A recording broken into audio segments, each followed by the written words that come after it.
You are listening to Spaceboy Universe on the SBU network. Explore the universe with Spaceboy and Surlana.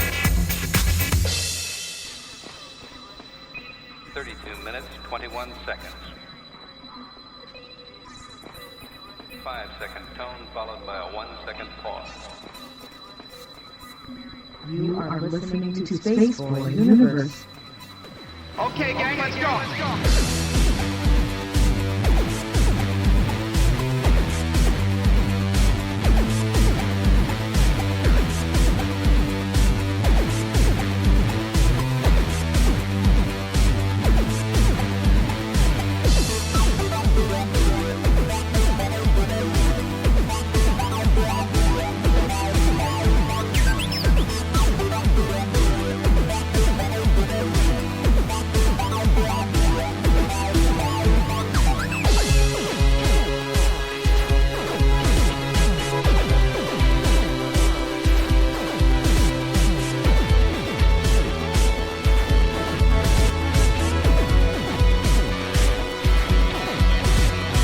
From the space city called Houston, Texas, welcome to Spaceboy Universe, featuring Spaceboy and the lovely Surlana. So strap in and prepare for launch sequence.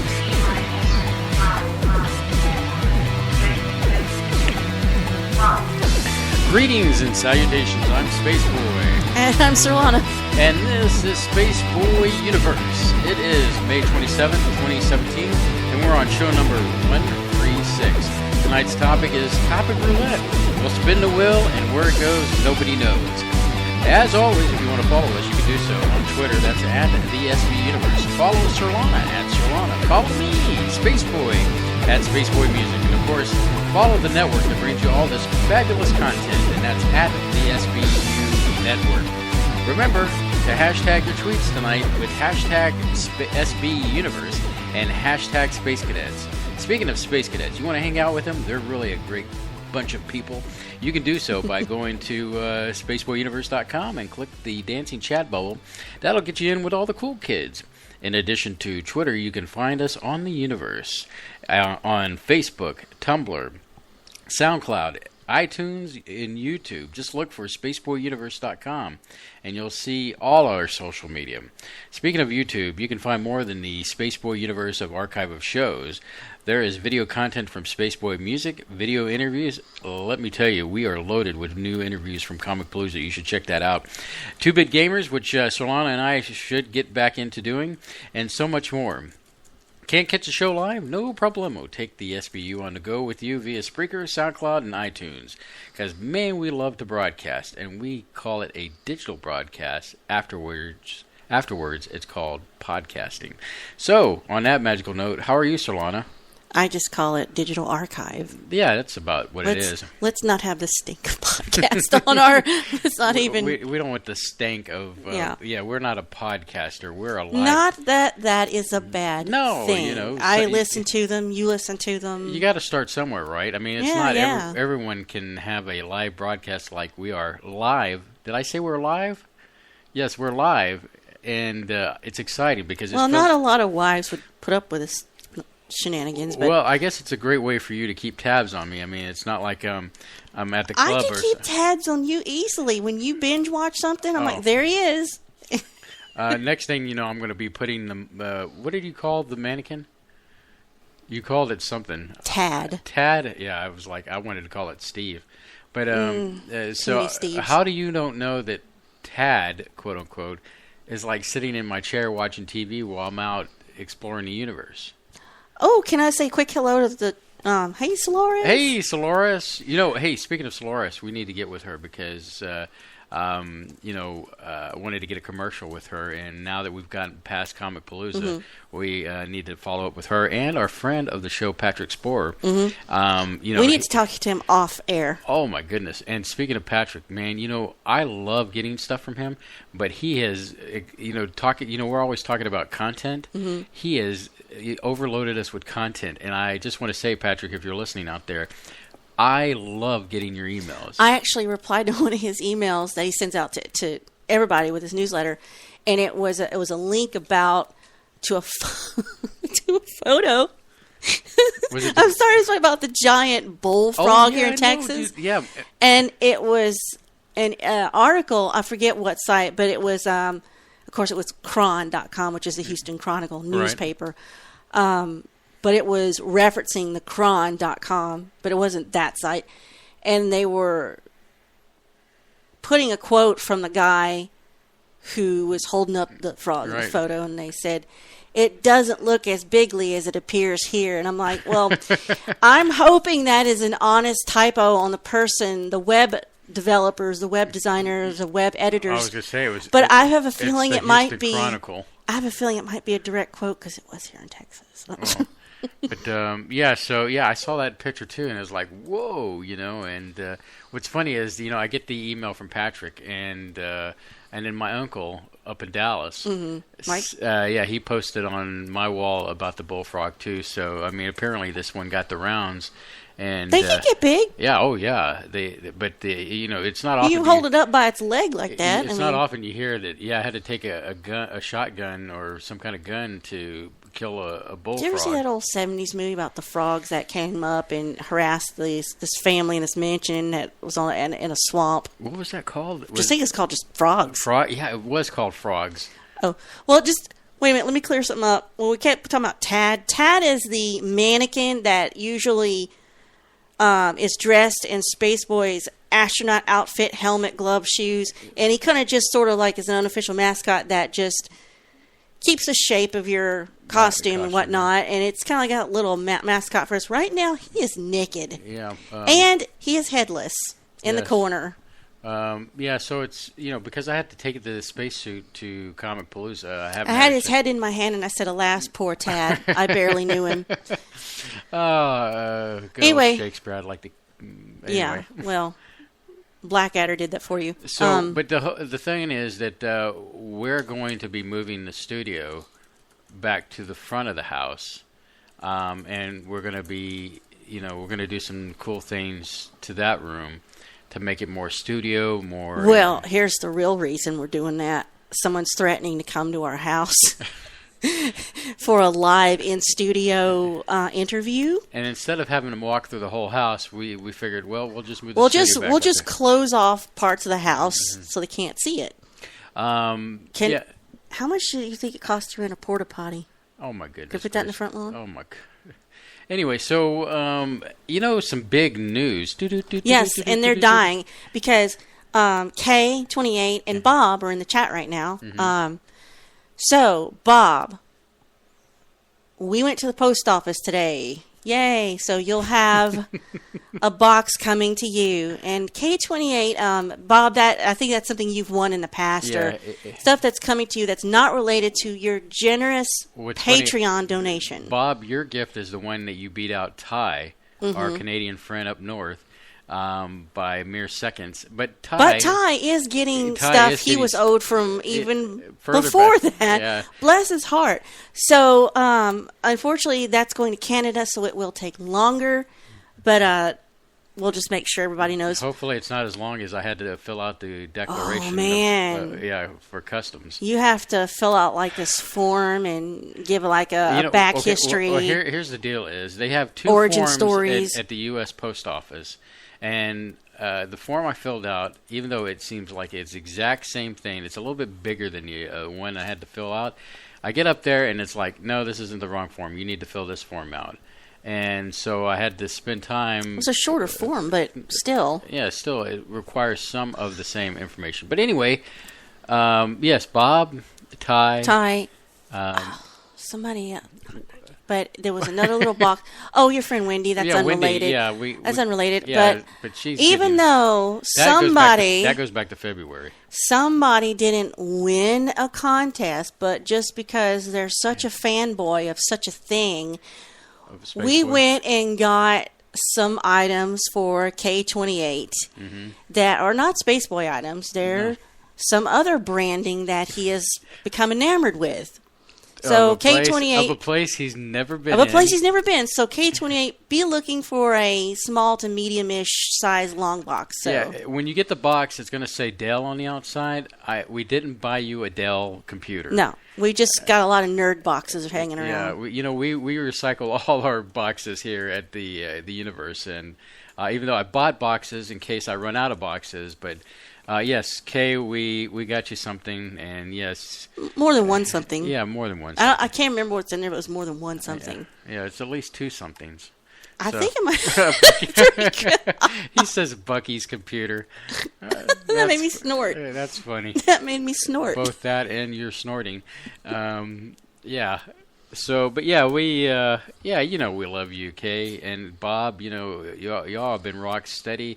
And speaking of Bob, I know we were going to do this commercial thing later, but I wanted to bring up Patreon. Sure.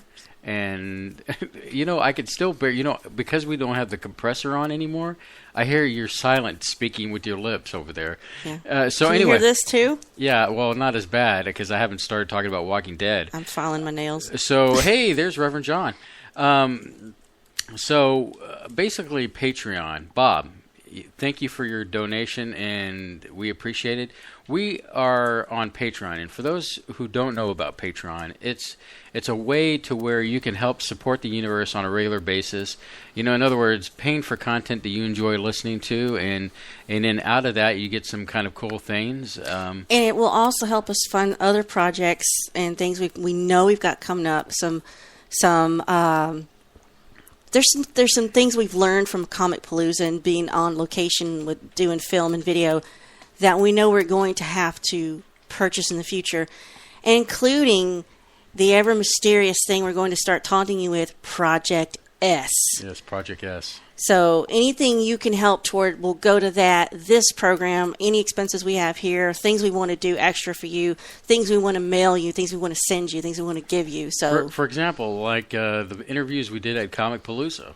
We want to do more interviews like that where, it's one thing to hear us on the mic like this and live broadcast, but to actually go into locations and do live interviews, and you can see some of that on YouTube.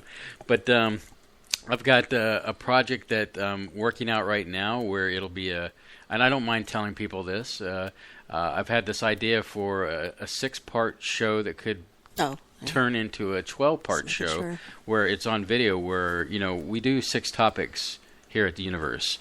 And I've always been, one of the things I've enjoyed as a child was In Search Of with Leonard Nimoy. So I've always wanted to do my own little show of something like In Search Of, but instead of just being kind of like Fringy or whatever, but it would cover the 6 topics. So since there's 6 topics, it would be like season 1.0, and then if it works out and it takes off, then I would do season 2.0 of 6 topics, which would be a total of 12 episodes. So that's something that I'm working on with Surlana, and that's an example of helping us out with Patreon. It helps fund projects like that and the mysterious Project S. So, but anyway, so if you get a chance, go to our website, spaceboyuniverse.com, and right below the player is the link to Patreon. And Bob, we'll get you taken care of. That one should be pretty easy, we'll go from there. Any thoughts, Surlana? We're a little embarrassed it took us this long to get that stuff out to you, but it seemed like things kept happening one after another. Then I got that weird little illness that threw me off, and then Comic Palooza happened, which was a huge success, though. It was worth it. Oh, yeah. Out of that became something else good for us, and including Project S. No, it's going to drive everybody crazy. What is Good. Project I S? want to build excitement. I want it to drive them crazy. I want them to keep up interest.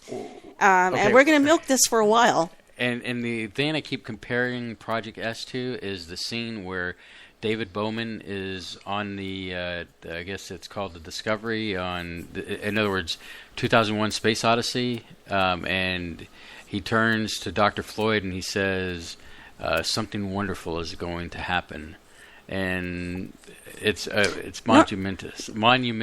Or Monumental? Thank you. I was just momentous. I get choked up just. You thinking took about momentous and monumental and made a new word. It's just that big. It's like you do verbal mashups. That's what you do. Yeah. So it's kind of cute. well, thank you. I appreciate it. Yeah. Normally I would mess with you for that, but I think what you speak the truth. You're a truth speaker. Yes, thank you. I appreciate that. Wow.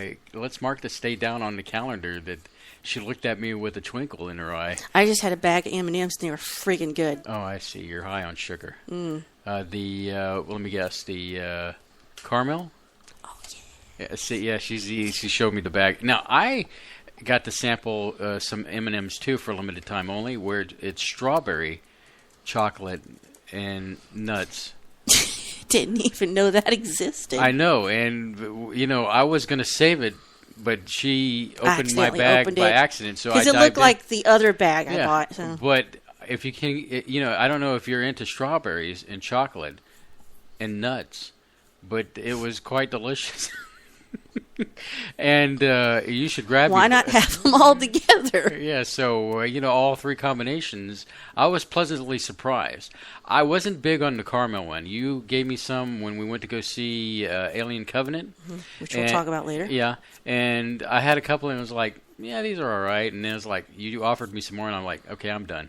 And so, but yeah, they were all right. But I know you love caramel. You like Rolos, and what else caramel like candy do you get into? Oh yeah, well I like most of them. I'm trying to think. Rolo. Mm-hmm. Yeah.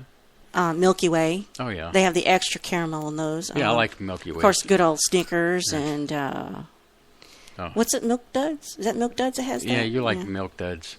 Now, see, when I go to the movies, I'm a Bunch of Crunch kind of guy, and the reason why I'm that, I will get the Bunch of Crunch.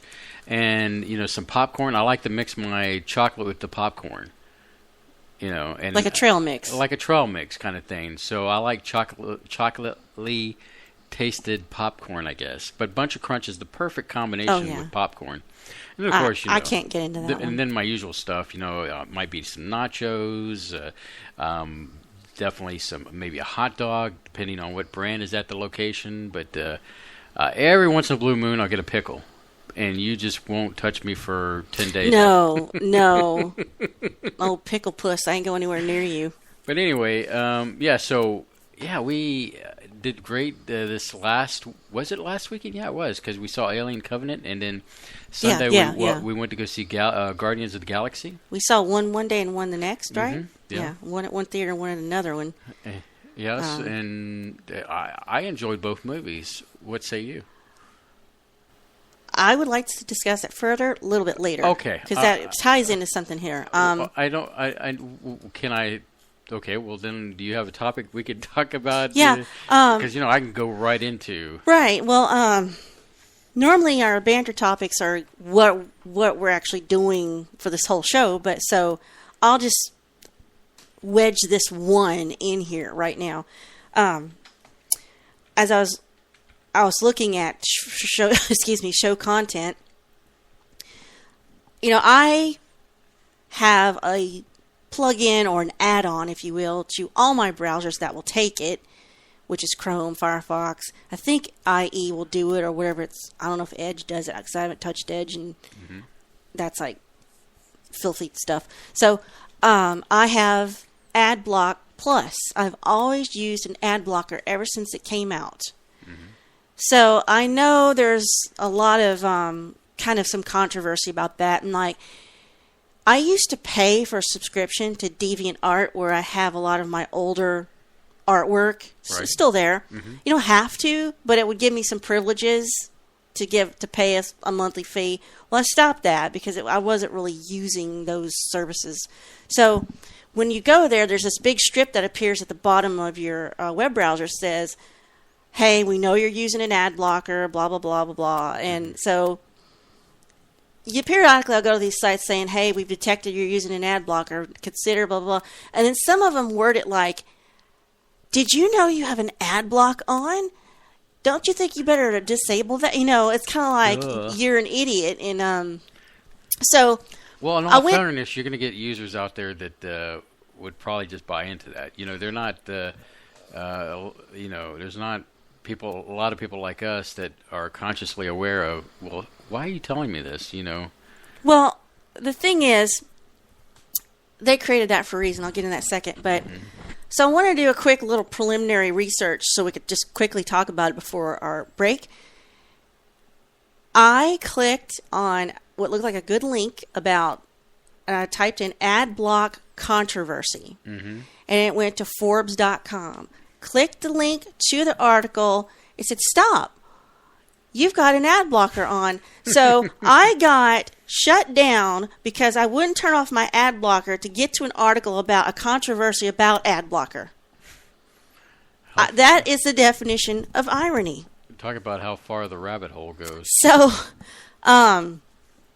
it's used on 1 million devices. And it started out like a decade ago as this utopian idea. As this points out, I'm on the NewYorkTimes.com because they weren't so fussy about me ad blocking.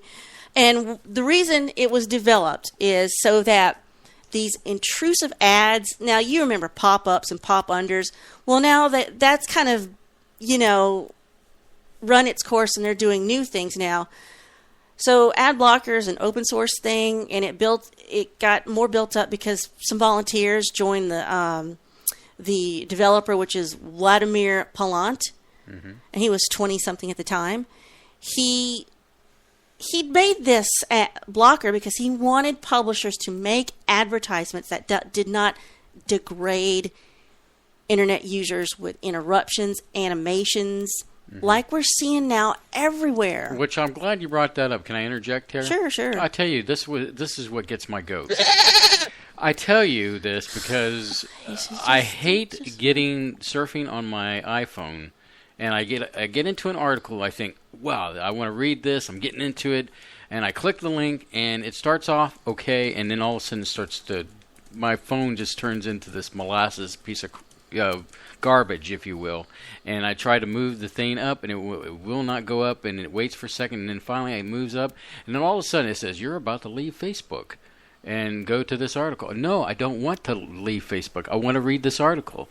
I click cancel, and then it does it again. I click cancel, and then I try to move it up, slowly move it up, and I manage to read some more, and then finally I say, forget this. I'm so just tired of reading this article because of all these pop-ups. And you know what's even worse is I can be looking at an article and all of a sudden it takes me, hey, you want to play this new game by whatever, and I did not click anything to want to play a new game. I wanted to read this article. So I wish there was some kind of better way to block those kind of pop-ups because it aggravates the crap out of me. That's what he said. He didn't want those intrusive things like that. We wanted to make an better internet. Purging bad ads was a good start. So they began to block these so-called bad ads. But see, it doesn't block all ads. It never did. It had some ads it let through because they were acceptable. Sometimes if you'd had to grease the palms to get those through. But so that made it more like a gatekeeper between us and advertisers. So now ad blockers got a staff of 70, and they're more deeper in league with these businesses. They allow more websites to place acceptable ads in front of our AdBlock Plus users, and they're saying the people they want to get their ads in front of are young, well-educated, tech-savvy, and hard to reach because we have ad blocker on. And so, although I'm not young, the introduction of the service created this controversy and a backlash for people like you and I, the consumers. They're called. He said we're called AdBlock Plus for branding reasons. We're not going to call ourselves something different. If we could, we'd call ourselves something like Web Customizer because that's what they're really doing. So it seems like sort of misleading. They're not really blocking their filtering. So but they still don't want these intrusive ads. And how do they? I don't really know how they get pre-approved. It takes a while. But the consumers are saying, this is what they're saying, You either die a hero or you live long enough to see yourself become a villain, said one Reddit user when he was discussing these changes for AdBlock Plus on Google Chrome. It's like, who do you think you are, the internet police? So AdBlock says its rules for ads are this. Okay. Ads must be clearly identified in place so they do not disrupt users' natural reading flow, cannot pop up, cannot animate, cannot contain images that enlarge. Also, it can't, as you scroll, it can't like pop up from the bottom or in from the side and expand on you without you touching anything. Mm-hmm. But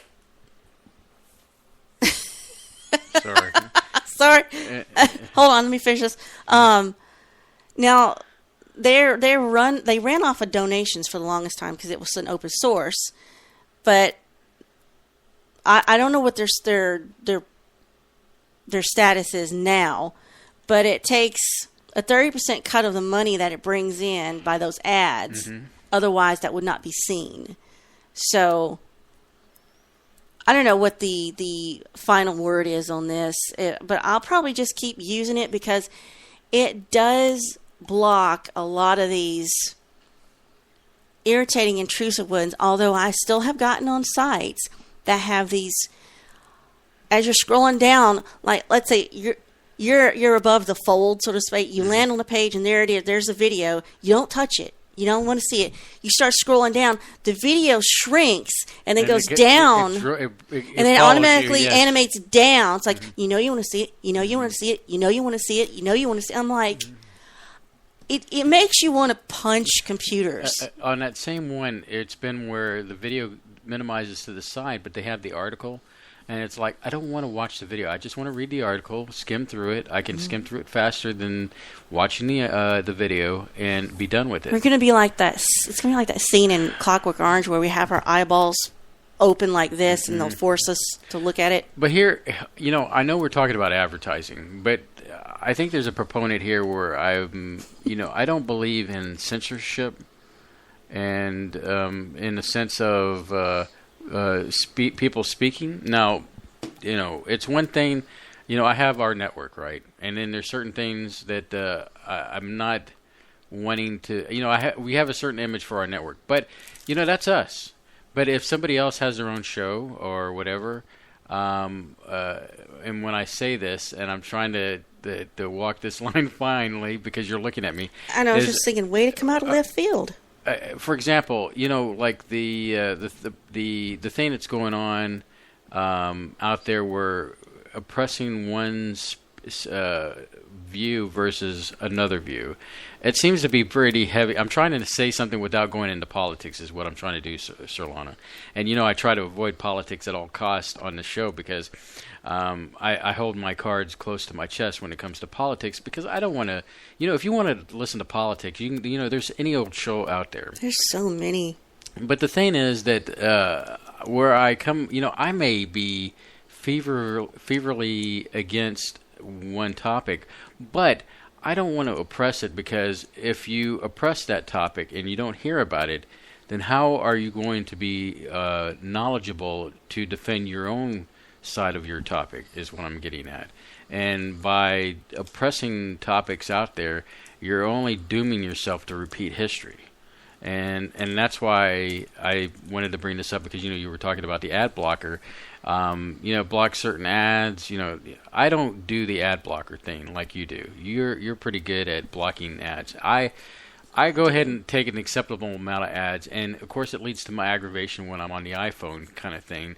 And there's not really much I can do for the iPhone. Which is why I do YouTube Red, because I can't block the ads on YouTube on the iPhone unless I'm paying for it. And which was interesting. I have YouTube Red, and then I lost it there for a second, and it was interesting to see all these ads. Like, where'd this come from? Ad blocker. It was impressive to see how much I've been not seeing. Ad blocker on your desktop or your laptop will block the ads that are inside the videos of YouTube. Mm-hmm. So, as far as watching, the YouTube, like you were saying, ads being blocked, we don't watch normal TV. It's just my primary source of entertainment. Internet is pretty much where we get our news and our entertainment. And I mean, if it weren't for cat videos and people falling off of stuff, I mean, so many classic. I would have to be reading books nonstop. Fails, car crashes. I mean, the Russians. You gotta hand it to them. I mean, with all these Russian car cam dashboard things that we've seen. Have been just before we go to break. You want to mention? Oh yeah, mention the thing you just showed me. Yeah, as I was telling you, Patrick Spohr is always listening. He may not chime in, apparently at the moment, but yes, he did chime in, and it was kind of funny because he verified the movie Frogs, filmed in his area of the country. Eden State Park in 1972, which was that funny. movie is as old as me. So you had that, and let's see, what was the other one? And plus, he mentioned about following up with Project S. He knows about Project S. Does he? Yes. Well, he mentioned it in the email that I think he just sent, and how he wants to follow up with this. So yeah, I wanted to pick his brain. It's always. Anyway. We love Patrick. He's such a great guy, and he's a wealth of information and stories, and that's why we love having him on and being a part of his universe. So, I guess, Surlana, let's go ahead and take the break time. Yes, let's do a musical interlude, and when we come back, we'll talk more topic roulette. We'll do topic roulette. You must put the butter in the chicken. We'll be back.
Yep, you're listening to the Spaceboy Universe on the SBU Network. I am Spaceboy, and across from me is the lovely Surlana, right, Surlana?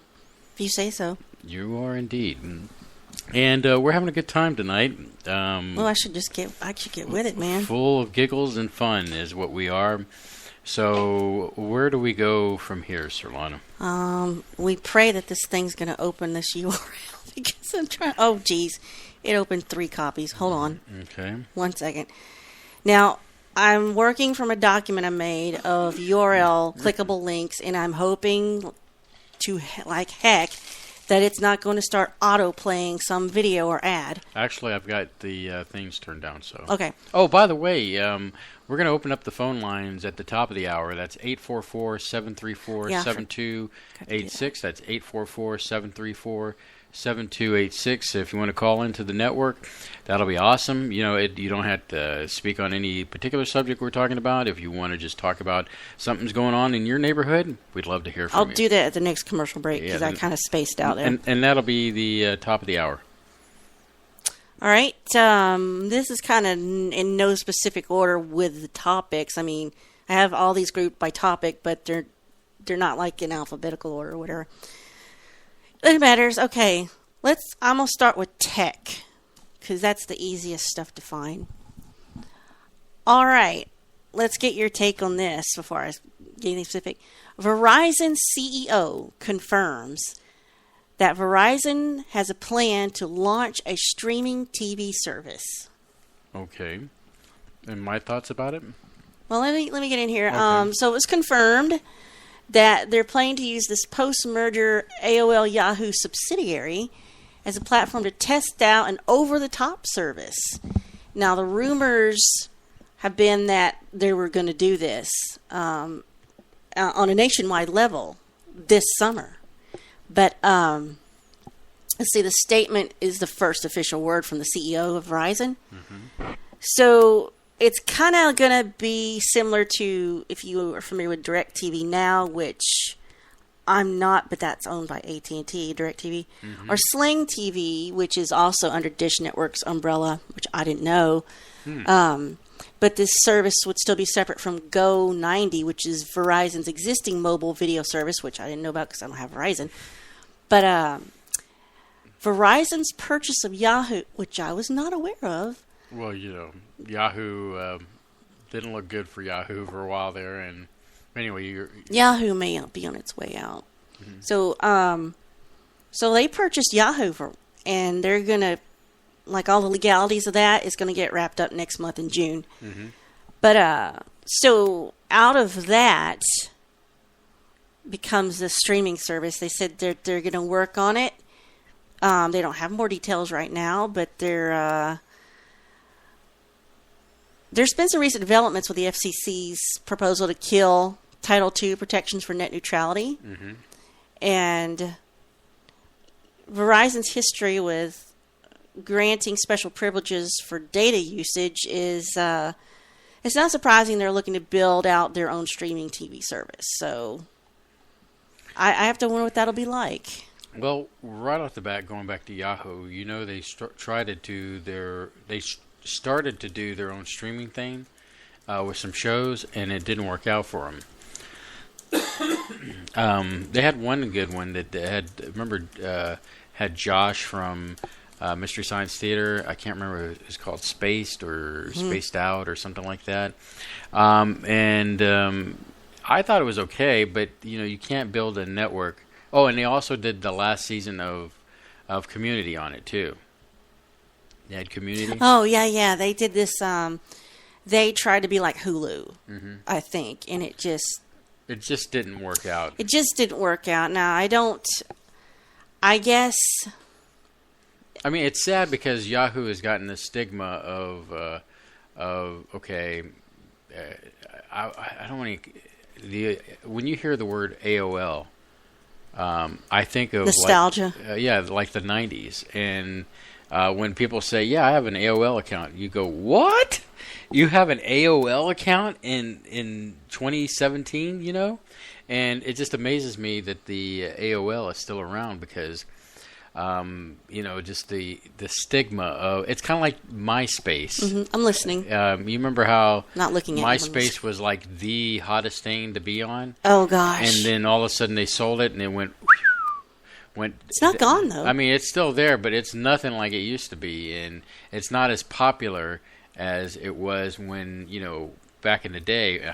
Because it was a free, quick way to kind of like have a social network / website, right? Without having to know how to code or develop, and even you and I got sucked into that because we wanted, exposure for you for Spaceboy music. But glad. But now with the web being what it is, and it's social media is now kind of separate from web presence, web page presence. Right. Although they do work together.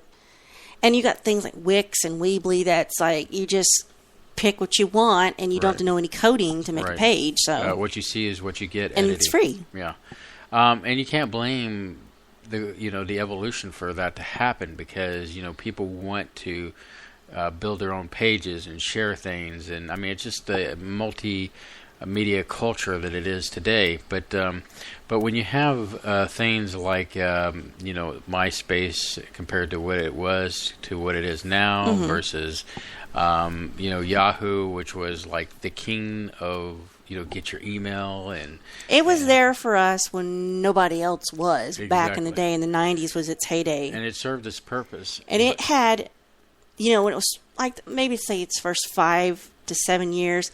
It had everything. It had games, the links. They had just services, Yahoo Movies, Yahoo Purchases, Yahoo Shopping.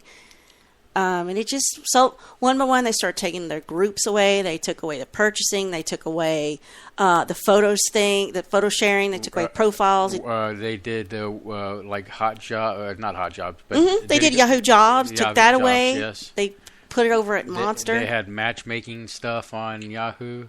Geez, I don't recall that. don't recall that at all. I met a certain somebody on Yahoo Personals, and it's funny to think about it now. But it's not. We're bashing Yahoo, but it all comes back to Verizon, and what they're going to do with this TV thing, quote unquote, is that wish them luck. I mean, they've got money. They definitely have the government behind them. So is wink, that? Wink. Do you think that's a service that you can only see their TV if you have their service? Yeah, quite frankly, between Netflix and it's Amazon, the same content probably. I was going to say, we have Stars and we have HBO via Amazon. And it works out perfectly, just... Sorry, remind me to tell you something during the break. Okay, I was laughing at Bob. Can you hear me now? And hey, there's Bev. Hey, sweetie. I'm glad you joined the universe with us tonight. So we wish him well. It's not going to change our viewing habits. We love our Roku. We get to watch... Basically, we watch 3 channels. We watch YouTube... We watch Amazon Video. And we watch Netflix. Or you primarily watch Netflix. Yeah. So I'm a Netflix person. I would do it too. I just don't see it. I'm really picky, So, but yes, it is all about the money, Gene. Boom. It is the money. It's all about the Benjamins. Yes, it's all about the Benjamins. So, with that said, Surlana, where do we take this rocket next? Still in this whole technology, thing? still doing social media and ads and stuff, because it's relevant to you and I, because we have to be on social media. We can't not be on it. Well, we're on, between Spaceboy universe of things and then plus jobs that we hold during the day, we are heavily in the wrapped tech, up in it, and tech one way or another. So, well, I'm on TheVerge.com, and I looked, and they said Twitter is making it easier for businesses to reach people with direct messages. So this is one more invasive thing we have to put up with, and I'm going to quote them on their first line. Twitter, in its never-ending quest to deliver features users never asked for, is announcing a new style of advertising that businesses can use to reach us more directly, and so they're just doing it to reach you in your direct message inbox. So I guess this is your direct message, private message. They're calling the feature a direct message card. I guess it's like V cards in Outlook, So in other words, we're going to get spammed in our direct messages? Especially designed ad that prompts the user to click a link on an automated reply. One-on-one conversation is spun up in a direct message tab. So it'll help businesses drive discovery of experiences both through promoted tweets and organic sharing. But it just sounds like spam. Yeah. Okay, so I have mixed messages, mixed feelings about that. Is because one, we're a business, And so, yes, it'd be great to reach out to an audience, and that in that instant, sense, not by irritating them. That's the wrong thing. Is the one thing that I hate is being spammed. But at the same time, I understand if there's a better. This is it. I promise our audience that we will not spam you directly like that. If you send us an email because you want to get in a contest or something, we're not going to take that email, sell it, do something with it. There's not to say that at some point we wouldn't reward you with something. We'd love to do like a newsletter kind of thing. And, and it's something we had news down. to tell you. Right now, we got to keep it secret. Usually, the best way to get all our content and news is through all our social media, because we're all over social media. Wouldn't you say that? Mm-hmm. Yeah. So, but there's some things we're not on because it's really not effective for us. Let me backtrack for a second. Bob had mentioned Hulu, Netflix, and Amazon. Okay, here's my deal with Hulu. I hate can of worms time. I hate paying money for a service where I had to be forced to watch a commercial. I feel like if I'm paying you, then I don't want to watch a commercial. That's why I love Netflix. I mean, Hulu is great. And I've watched Hulu That's decent content. Yeah, I've watched Hulu for many years, and there's great content. In fact, not Steven Spielberg, Stephen King's movie about the guy that goes back in time to try to prevent the assassination of JFK was on Hulu. It was a Hulu original. That was really done well. I'd read the book, and it just phenomenal, and I enjoyed it. But I just have this problem about paying. If I'm paying for something like YouTube Red, not to watch the commercials. They're pretty good about that. They don't. So that's one drawback that I hate about Hulu. If there was a way that I could just not watch the stupid commercials because I'm paying you not to watch the commercials, then you'd have my money. It'd be like that meme from Fry. Take my money, please. Shut up and take my money. Yes. So I'm sorry. I had to just bring that back up. Well, this is Twitter says this. Using this direct message card, businesses can capture people's attention with engaging image or video creatives, whatever that means, and include up to 4 fully customizable call to action buttons. So that's kind of stuff you would do on a web page. Mm-hmm. Call to action buttons that give people, right. engaged in getting into your website. But right. But they give it here. They cite this example. For instance, the Patron, the tequila brand Patron, is using Twitter cards to poll users on beverage choice. So they have like a sample of their tweet. They have I guess you get sent this in a direct message to you. So this starts a conversation with an automated bot, AI, let's say, that suggests cocktails based on your preferences. It says, okay, Patron tequila, need a mixologist? Meet our bot tenders, serving up #simply perfect cocktails. Pick a summer moment to get started, and it's like two, it's probably animated, drawn character bartenders, and it says pick pool, party, cookout, or mountain, and I guess it gets some kind of interactive experience going. But, I mean, it's still, like you say, it's still spam. Right. I mean, you're going to expect that when you see a corporation, promoting their products, unless it's Wendy's, who's slamming the other competition through ruthless... yeah, but that's fun. That is fun. And if you don't know about that... That's called clapbacks. It's called clapbacks? Clapbacks. Oh, you gave it a name already, huh? That's what it is. I didn't give it that name. That's what it is. I'm just saying they gave it a name for that kind of thing. So, or throwing shade. Would you like to elaborate a little bit more about that to our audience, about what that is? Well, let's say when Wendy's... Somebody will provoke Wendy's on Twitter. Like Burger King, or like I think it's always one that Burger King had this thing going on, like 5 for $5 because 5 is better than 4, and it'd say, "Hey, at Wendy's, what you firing back?" And Wendy said, "Edible food." Another That's one. a clap back. What was another good one where Wendy's responded back to about was it McDonald's or Burger King that's saying that they're moving to McDonald's 100% real beef and 100% are in most of their stores. In most of their stores, and what Wendy Wendy's came. I can't remember what they said, but they said the obvious, like, so until then you'll be offering not 100% beef in 100% of your stores. So.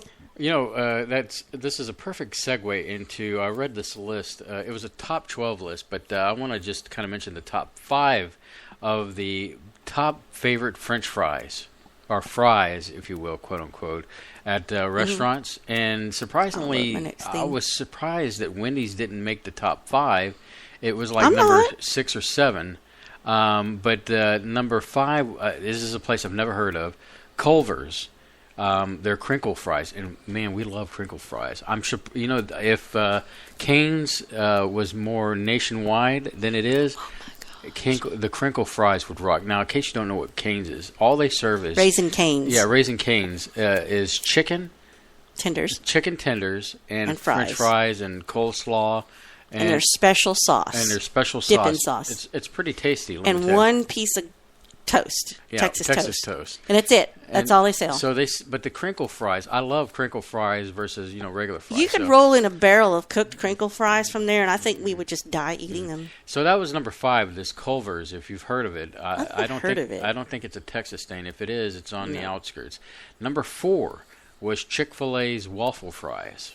Yeah, now, I do like their waffle fries, and they're a little bit seasoned, aren't they? Or maybe slightly. And I eat my waffle fries with mayonnaise, and I know that probably just like what? That's very European of you, though. Yeah, I do that. I like mayonnaise in my Chick-fil-A waffle fries. You're either European or from just another planet in a system we'll never discover. Well, that's like eating a ketchup chip sandwich.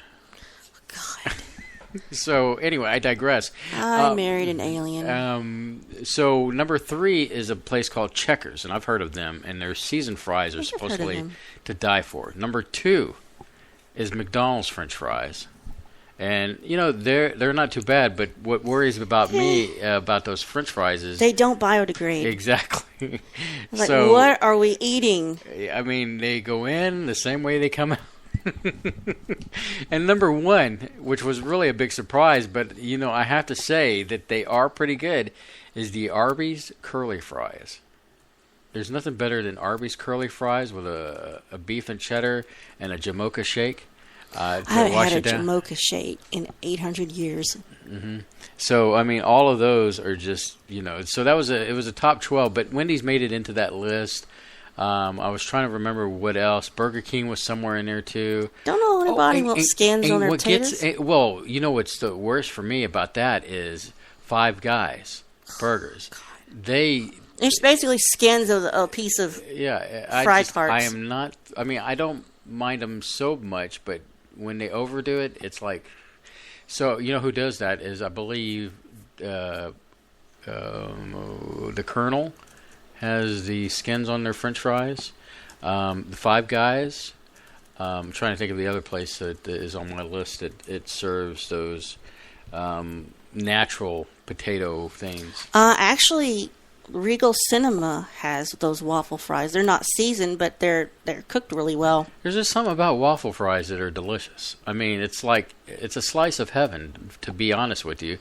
They're easy to throw if you want to use it like a throwing star. Yeah, exactly. So, but I agree with you, Solaris. Yum. So, but so that was a top 12 I saw online about French fry, whatever. Steak fries. Never always soggy. I don't like steak fries. So, what else you want to mention, Surlana? Well, I'm still. I'm sorry to hijack this, but I just brought me down food lane. We need content. Content is king. Still in tech. Now we're going to talk about everybody's favorite, Apple. Apple just revealed a declassified government order, but thousands more are still secret. So. Apple released their latest transparency report, quote unquote, that has to do with government requests for the second half of 2016. So, some sections of this report, including more on data emergency requests, account deletions, non-criminal data demands. But what stood out in this report was a section on national security letters, a controversial legal method used to secretly demand customer data.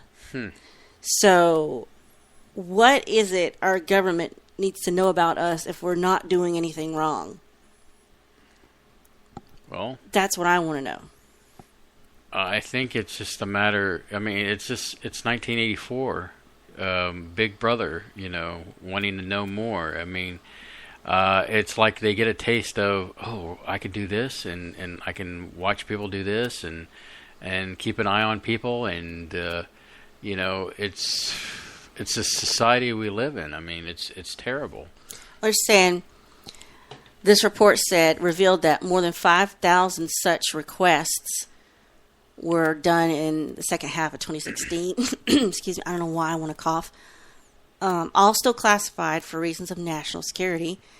For some reason, this one had lost its classified status, so there's not much hard data in this report. They're saying it's still secret, but Apple declined to give any details on the nature of these requests that the government asked of them. So it doesn't really necessarily say that they honored those requests, correct?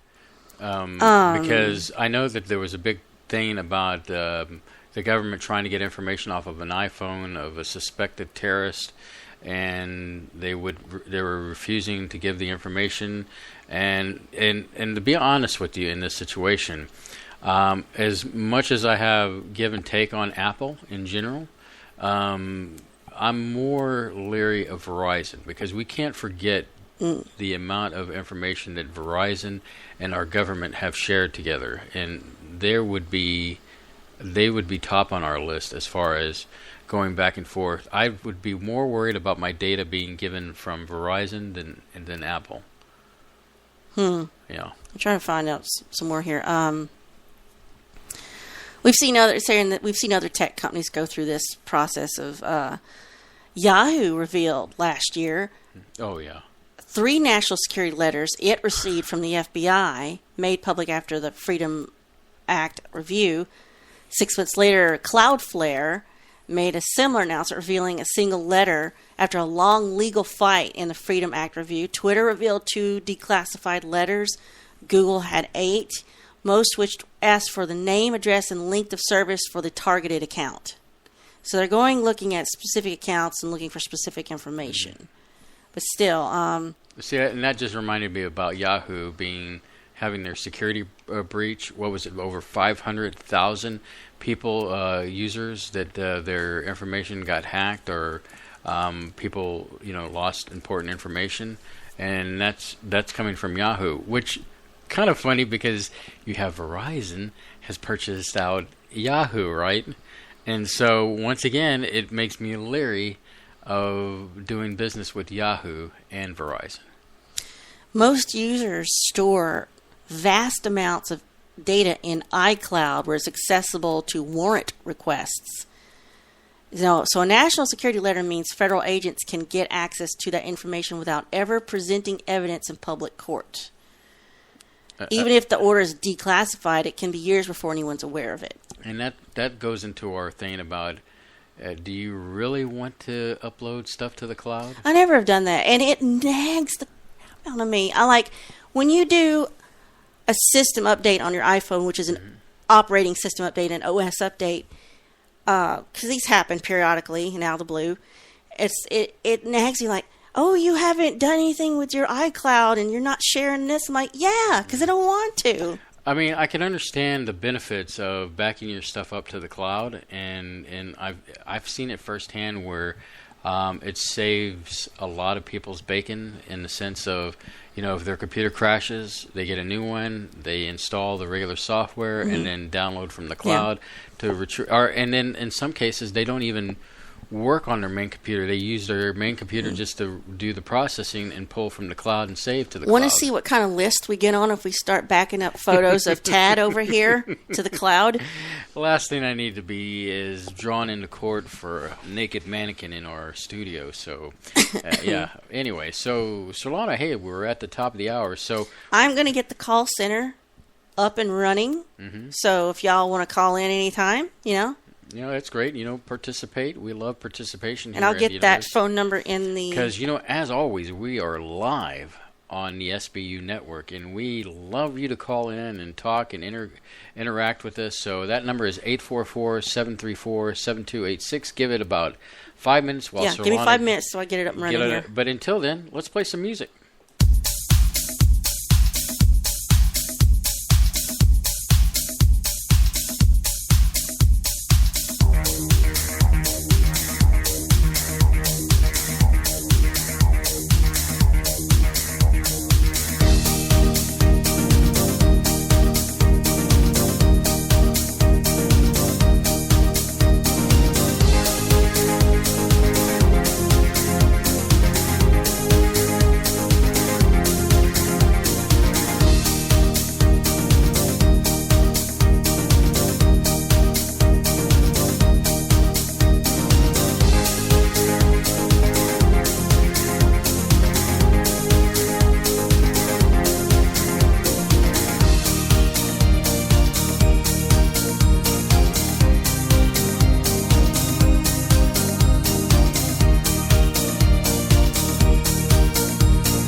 All right, we're back, and I just swallowed my donut, so life is good.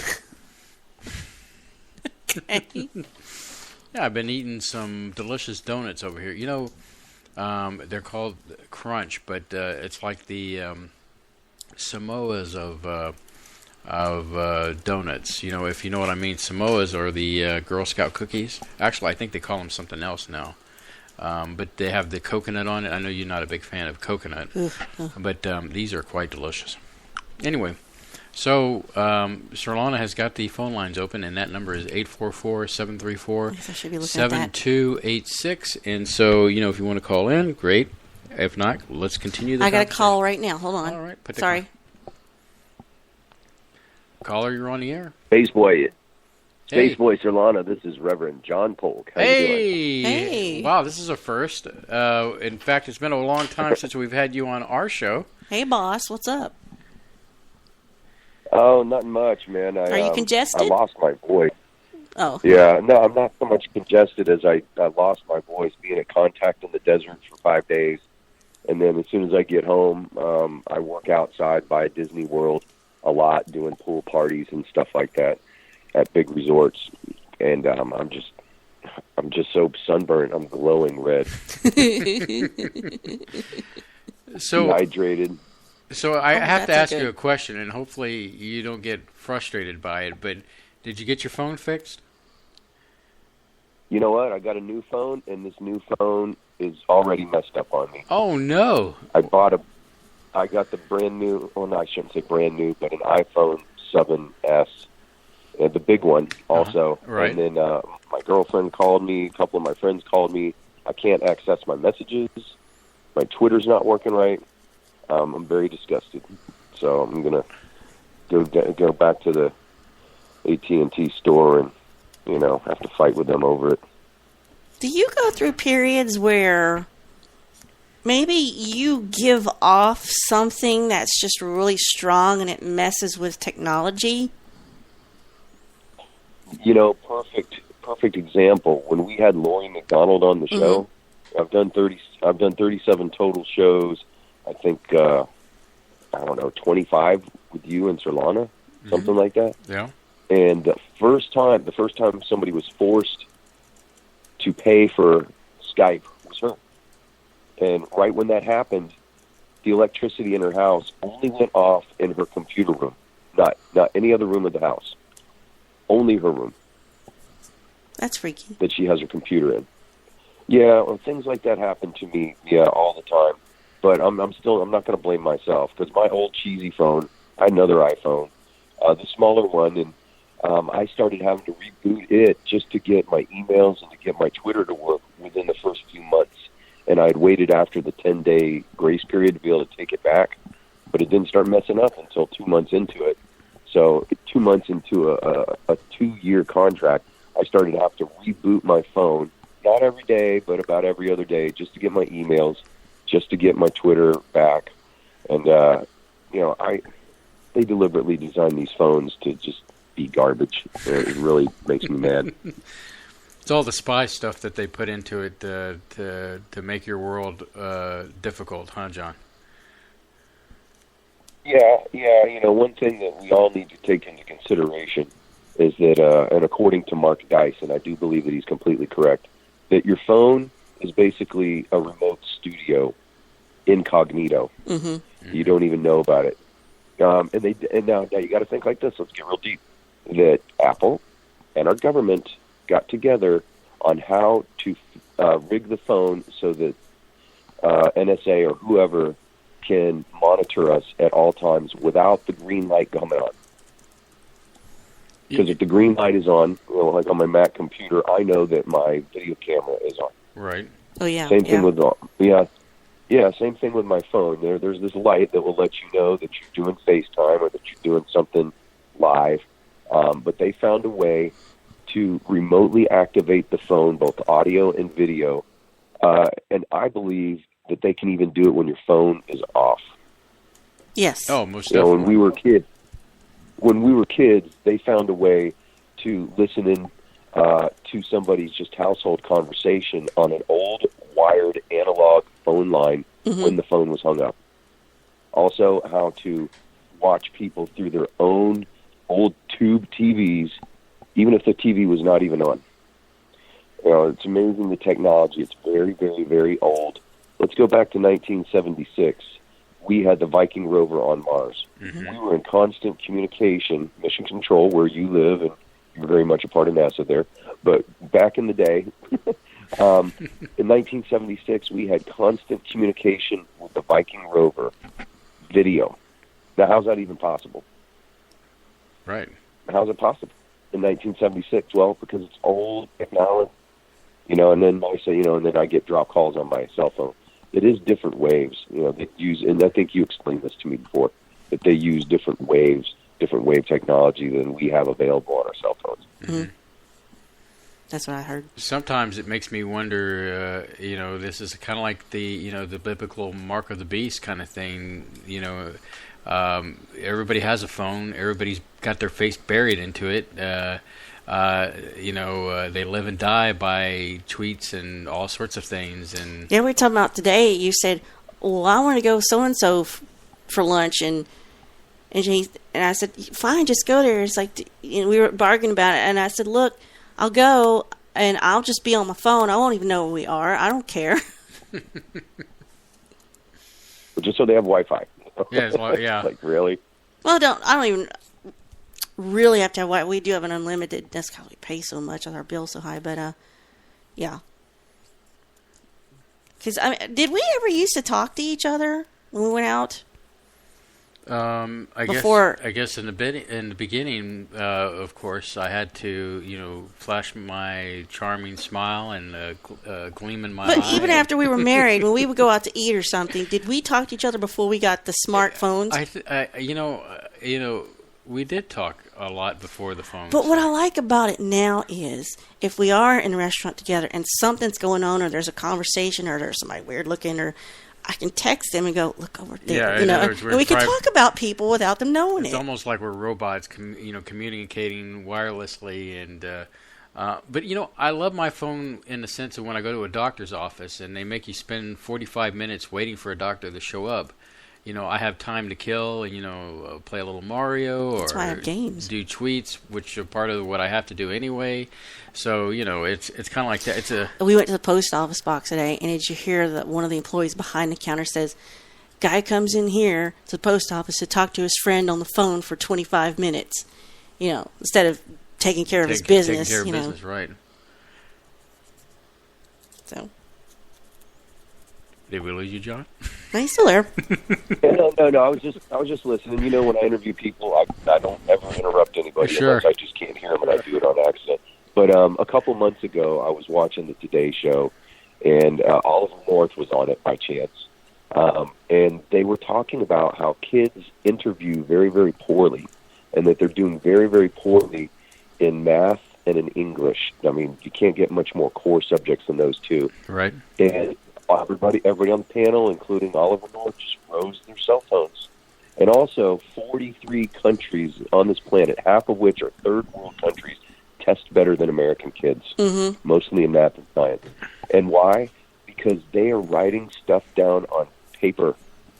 I ran into a neurologist. A few years ago from Princeton. He was on vacation, and I was just doing a gig at I forget where I was. And, I heard neurologist, so I had to ask him some questions about computers versus writing material down, sublimation, memorization, retaining information, etc. And he said that they had done extensive studies for over a decade and concluded that computers actually reverse the whole cycle of sublimation. What's sublimation? Remembering material that you read. So as writing characters down to formulate and articulate words into sentences is way more effective for memorization than touching a machine. Something about, it burns it into your brain. It does. And France has banned Wi-Fi in elementary schools and pre-K because of cancer. Something we all need to think about. Same thing in the UK. Mm-hmm.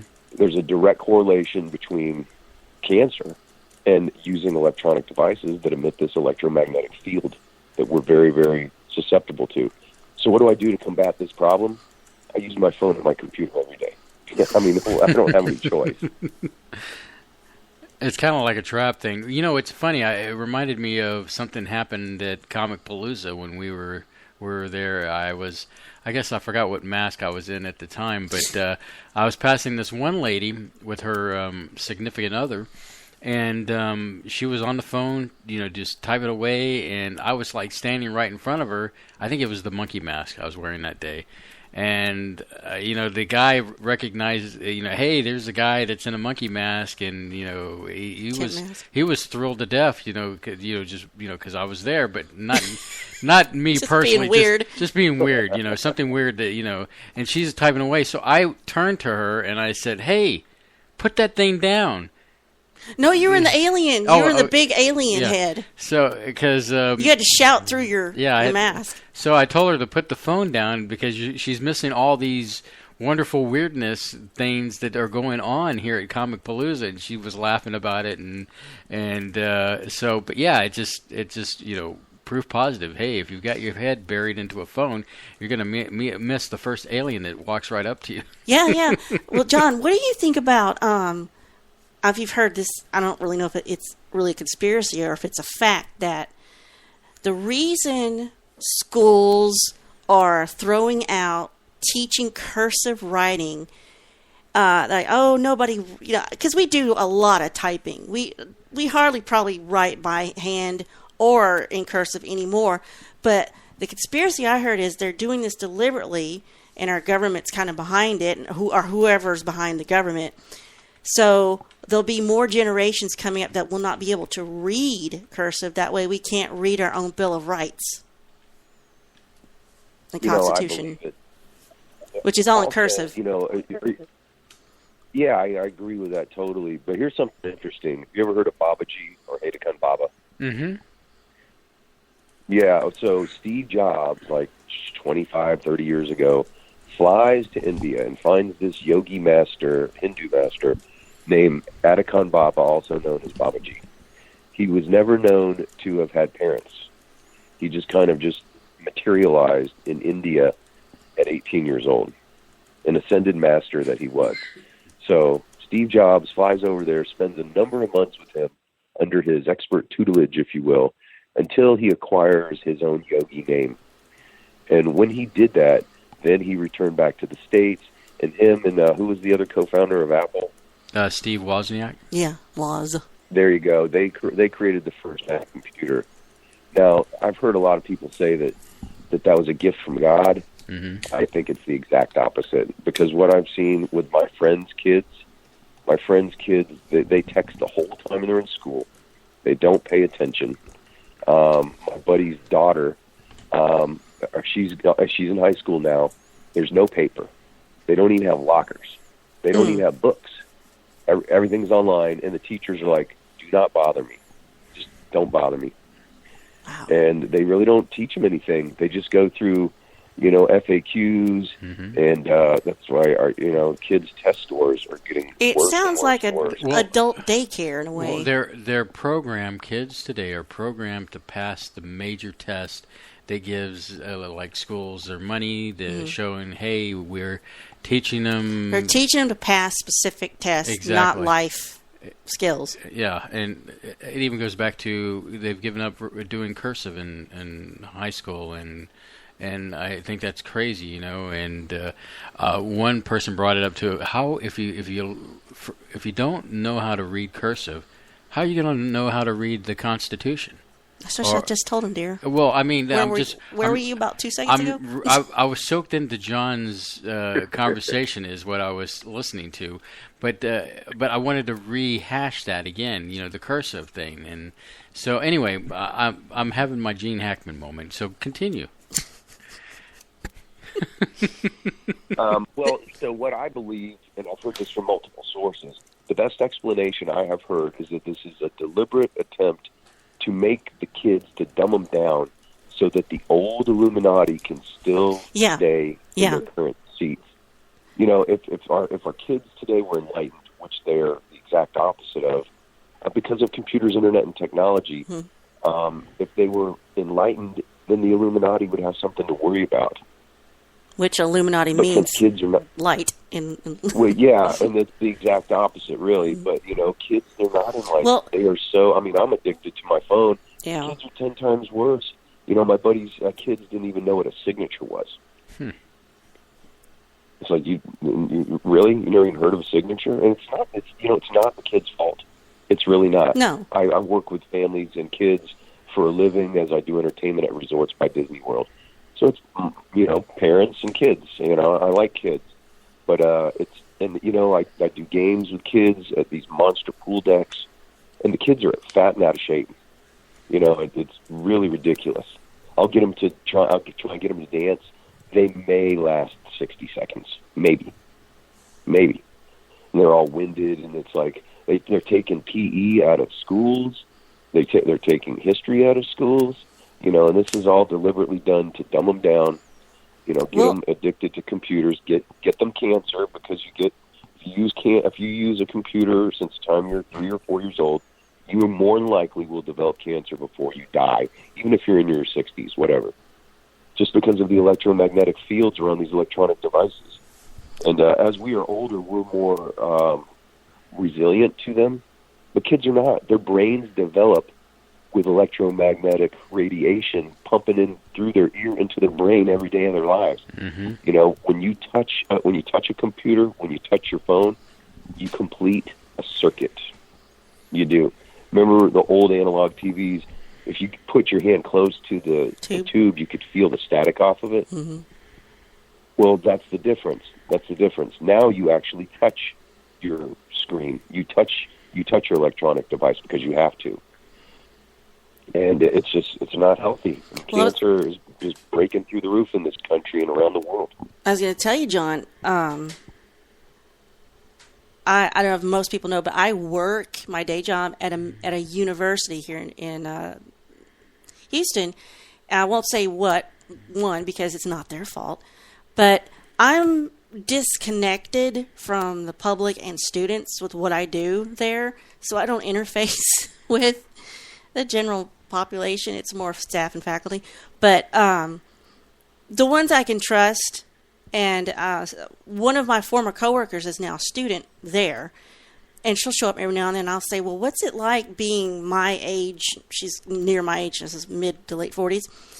And you've got all these, I guess, what are they, 18 if they're coming in as freshmen, and they're 18, 19, 20, 21. The majority that you would expect coming in, from high school. And she says they can't read, they can't write unless it's like they're posting something to Facebook or Twitter. They're using, instead of YOU, the letter U, which, I do, but I do it in text to Spaceboy here. I don't do it in business communications or even at work and email. So they're saying it's just, they get out of high school not knowing, like you just said, the basics. And it just made me so appreciative of, even though I hated school all the way through from first grade to 12th grade, thank God I had I had it the way I did with the traditional, with 800-pound books, and we did read and we did write and we wrote in cursive, and it was before all this technology, and I cannot imagine being in high school with a cell phone and then being allowed to use it actively.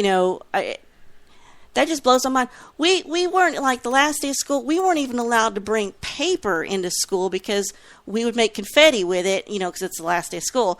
But, yeah, I don't get to see that on a daily basis, but unless they wander into my office by accident because they're looking for the restroom. So, but it's the way you said it. It's scary, and maybe I feel a little judgy because I was an English major. So, I mean, if I didn't know how to read, write, research, and interpret, I wouldn't have made it through that degree. But so, anyway, that's my take on it. So Robert Noel in the chat says they don't even have home economics anymore. Mm-hmm. Which Spaceboy took. Got to cook. Spaceboy took it. We'd eat it, and it was fun. I loved it. In full disclosure, they called it the wheel in my school. They called it the wheel in my school. In full disclosure, for me, I took it because all the girls were in home economics, but hot chicks were not. I can cook. You did it for chicks. I could cook. I can sew. I mean, I know how to do. It's really a lost art, if you will. Mm-hmm. And, I had an opportunity, John, to go back to college recently. And it's amazing to see these young people and how they're really disconnected with they're just there because their parents sent them there, and, they, can pay their way through college and stuff. And it reminded me of a class I took early on to get my associates, and I guess they make you take this mandatory class, and the teacher gets up and she says, okay, how many of you are, over 20? And, a lot of hands rose up. How many are over, 30? And the hands kind of went down, and there was a few there. And then how many are over 40? And, of course, I rose my hand. I'm over 40. And anybody beyond that? And there was maybe one person other than that. And for those people that have their hands up still, keep them up. Now, for all you young people that are like around 20, these are the people you have to worry about going through school. They've already been out in the market. They already know what the world is like. And they've come back and they are boning up on their education.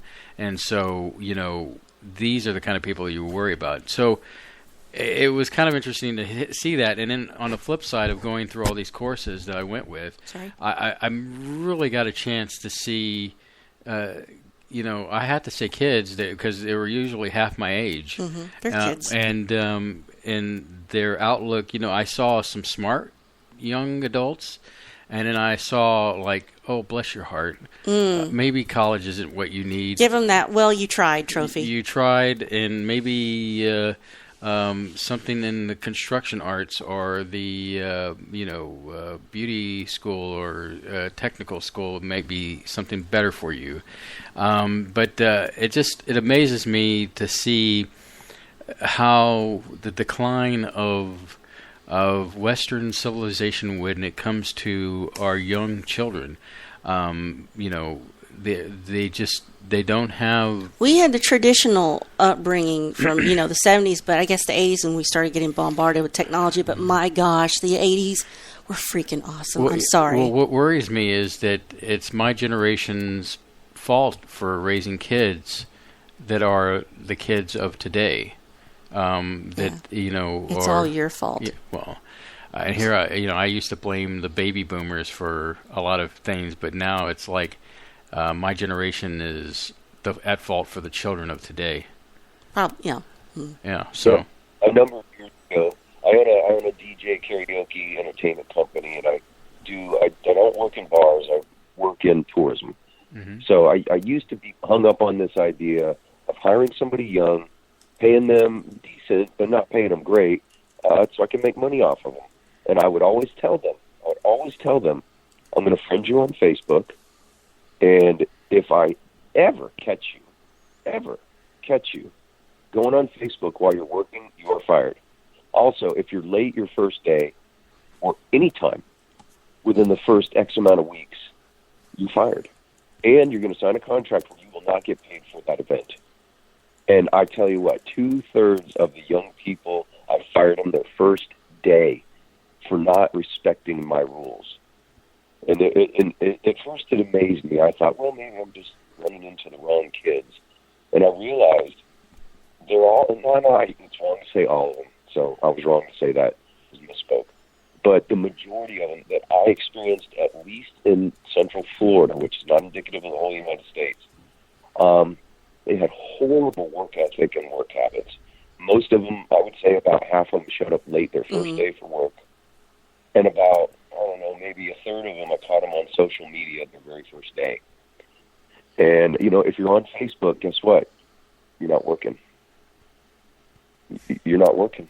Mm-hmm. And it just killed me. So then I fired everybody, and I started working with people in their 40s. And then all of a sudden, that worked. I made less money off of them, but I wasn't losing accounts because I had some dumb kid in there, who thought he knew everything and sit online the whole time. So when I started working with people closer to my age, I'm 47 now, my company started to boom. I had like 4 other companies that I worked with, and we were all in our 40s, even our 50s. And we had good work ethic. We were always on time. We were not sitting there on our phones when managers would walk by at these huge resorts. And I learned a valuable lesson just by trying to make money off of some younger kid. You can't help me. I can't blame you for wanting to be a capitalist, but I assumed I would rather make less money and have a good reputation with my company than hire younger people. Mm-hmm. But hey, kids, speaking of kids, I'm going to go to bed. But anyway, I wanted to call. I know you opened up the phone lines. Mm-hmm. I'm going to try and sleep the next couple of days and get my voice back. I worked outside for 8.5 hours today and got burnt to a crisp. So, we dehydrate. We need you well, so because you do a show on Wednesday nights, right? Yeah, I'm actually doing a Contact in the Desert recap, call-in recap show. Yeah, and the first caller is actually going to be Chuck Fay, who has his own show in Hong Kong, China. Oh, that's cool. And it is called MJ13 Show. MJ13 Show instead of MJ12, Majestic 12. Right. MJ13show.com. And this guy, he's incredibly smart. He speaks like 5 languages. He speaks Cantonese, Mandarin, English. He speaks English pretty good, and some other dialects that I couldn't even pronounce them. But he's going to be the first caller, and he has an international audience, but more specifically in China, to the tune of I think a few 100,000 people. He's like one of the top 3 UFO researchers in China, period. And I think he's like 39 or something. Mm-hmm. Just sharp as a tack and incredibly intelligent. That'll be fun. And then I'm gonna try and get some of the speakers, pardon me, to call in this Wednesday on the Quantum Hologram Matrix on Spaceboy Universe, SBUnetwork.com. Wednesday, 8 to 10 Eastern. So please join us if you can. Awesome, sir. Take care of yourself. Well, we love you, man, and we look forward to talking to you soon. Then. Yeah, that would have been a shameless plug, but we're both on the same network. Yeah, it's all right. It's all good. That's why I set it up for you. Yeah. Yeah, you did, man. You threw me the ball and I ran with it. So, hey, have a great night. Have a great show. I enjoyed calling in, and I'll talk to you soon, my friends. All right. Bye, John. Bye, John. All right, bye. Bye. All right, so we're at the bottom of the hour, so let's go ahead and take our bottom of the hour break, and when we come back, we'll come back to the next caller. We do have another caller, so here it is.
You're listening to Spaceboy Universe on the SBU network.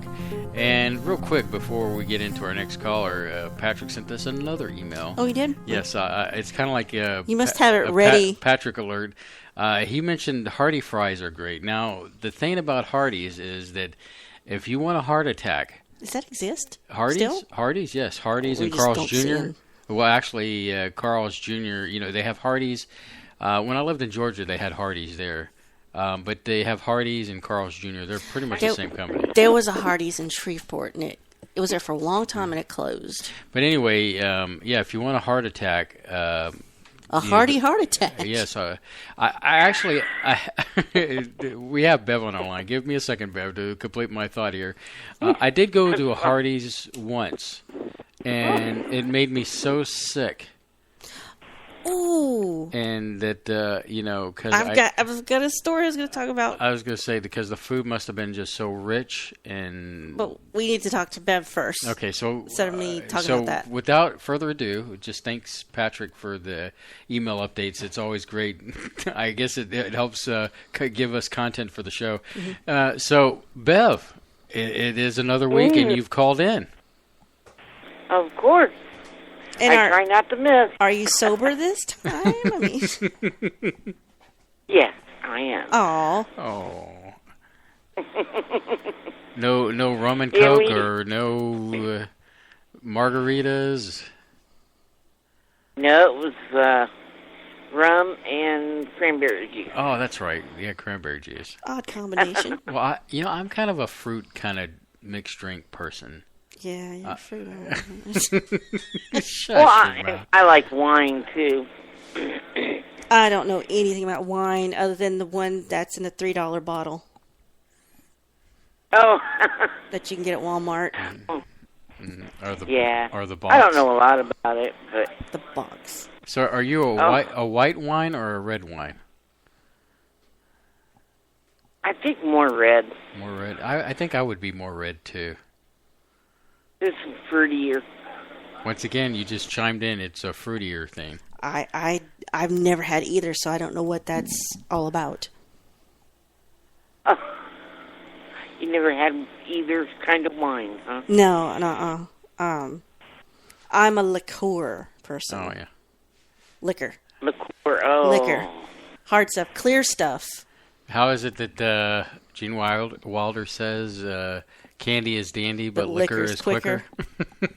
Yeah. And it is.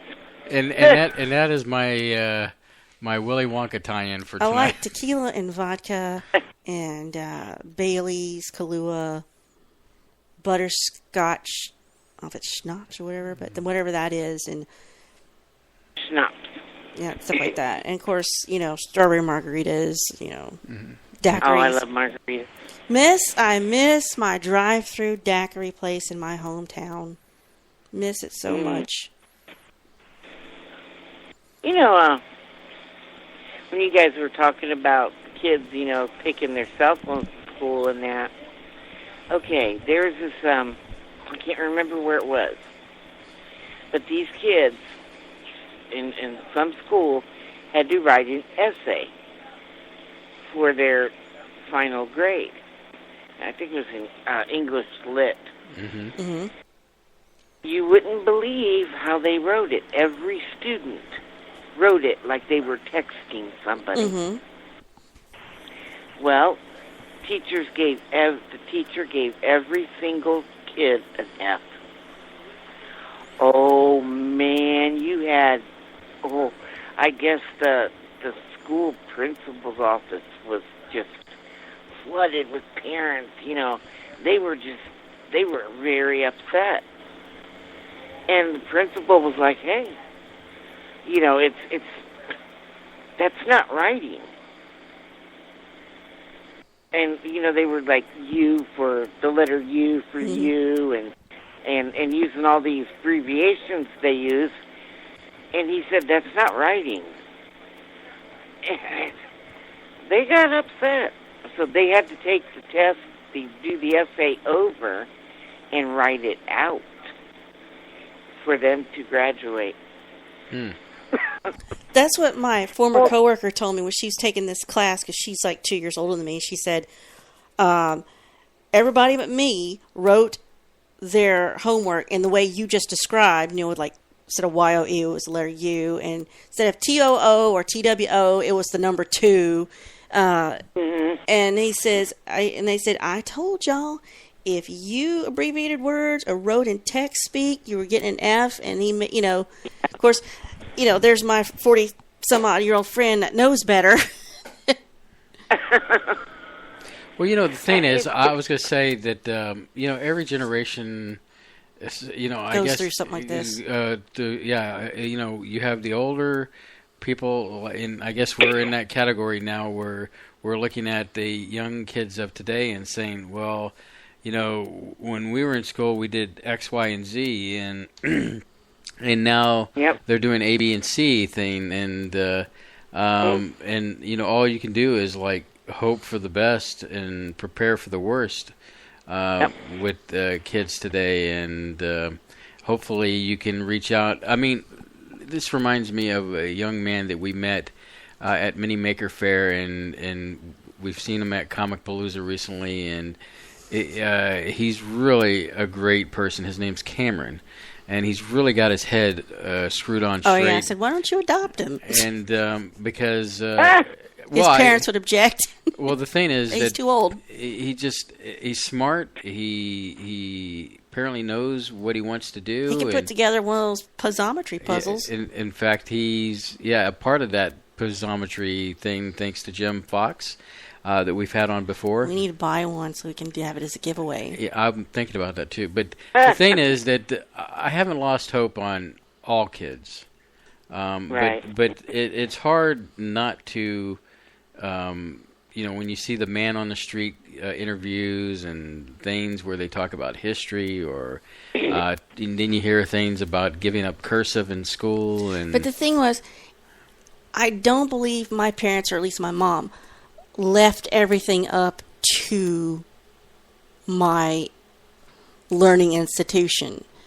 She actually would sit down and say, okay, when you're reading a sentence, take the time to read it first and then go back and read it like you're trying to say it out loud so it flows smoothly. And I remember people like in 8th grade looking at me with their jaws dropped, because we would have to read sections of our text out loud, like, okay, you read this paragraph and you read this paragraph, So, and everyone was kind of like, hesitating and reading, and like, I'm talking, there's a comma, there's your natural pause. So I was like reading it as you were speaking it naturally. So I didn't have hesitations. I didn't have, I think my parents, or I remember my mom spending time with me extra in addition to my education to make sure I did things correctly, contrary to whatever they told me. So it wasn't just entirely left to chance for me.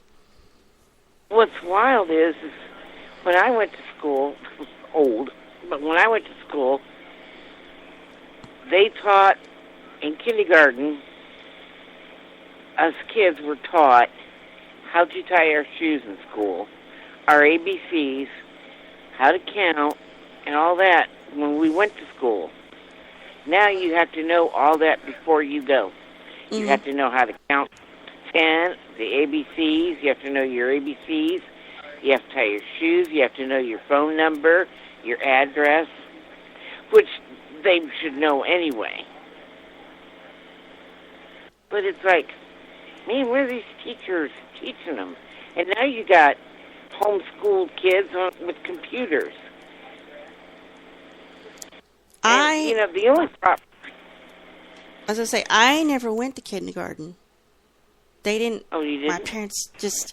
I think what it was is they were building a house, and they didn't have time for me to leave and come back. I forget what it was, but it wasn't mandatory or anything. So all that stuff that you mentioned, how to tie your shoe, your ABCs, your colors, my family in Sesame Street taught me all that before I went to first grade. And I just, went on in. Wow. But, and then, the thing of it is without them learning cursive, how are they going to sign a document? Yeah, with their Like, signature. you know, so you go... It kind of reminds me of the old days, like in the West, where they said put your X there, or put they literally put an X there for their signature. You know. Oh, I was listening to some old Ricky Gervais podcast with our Carl.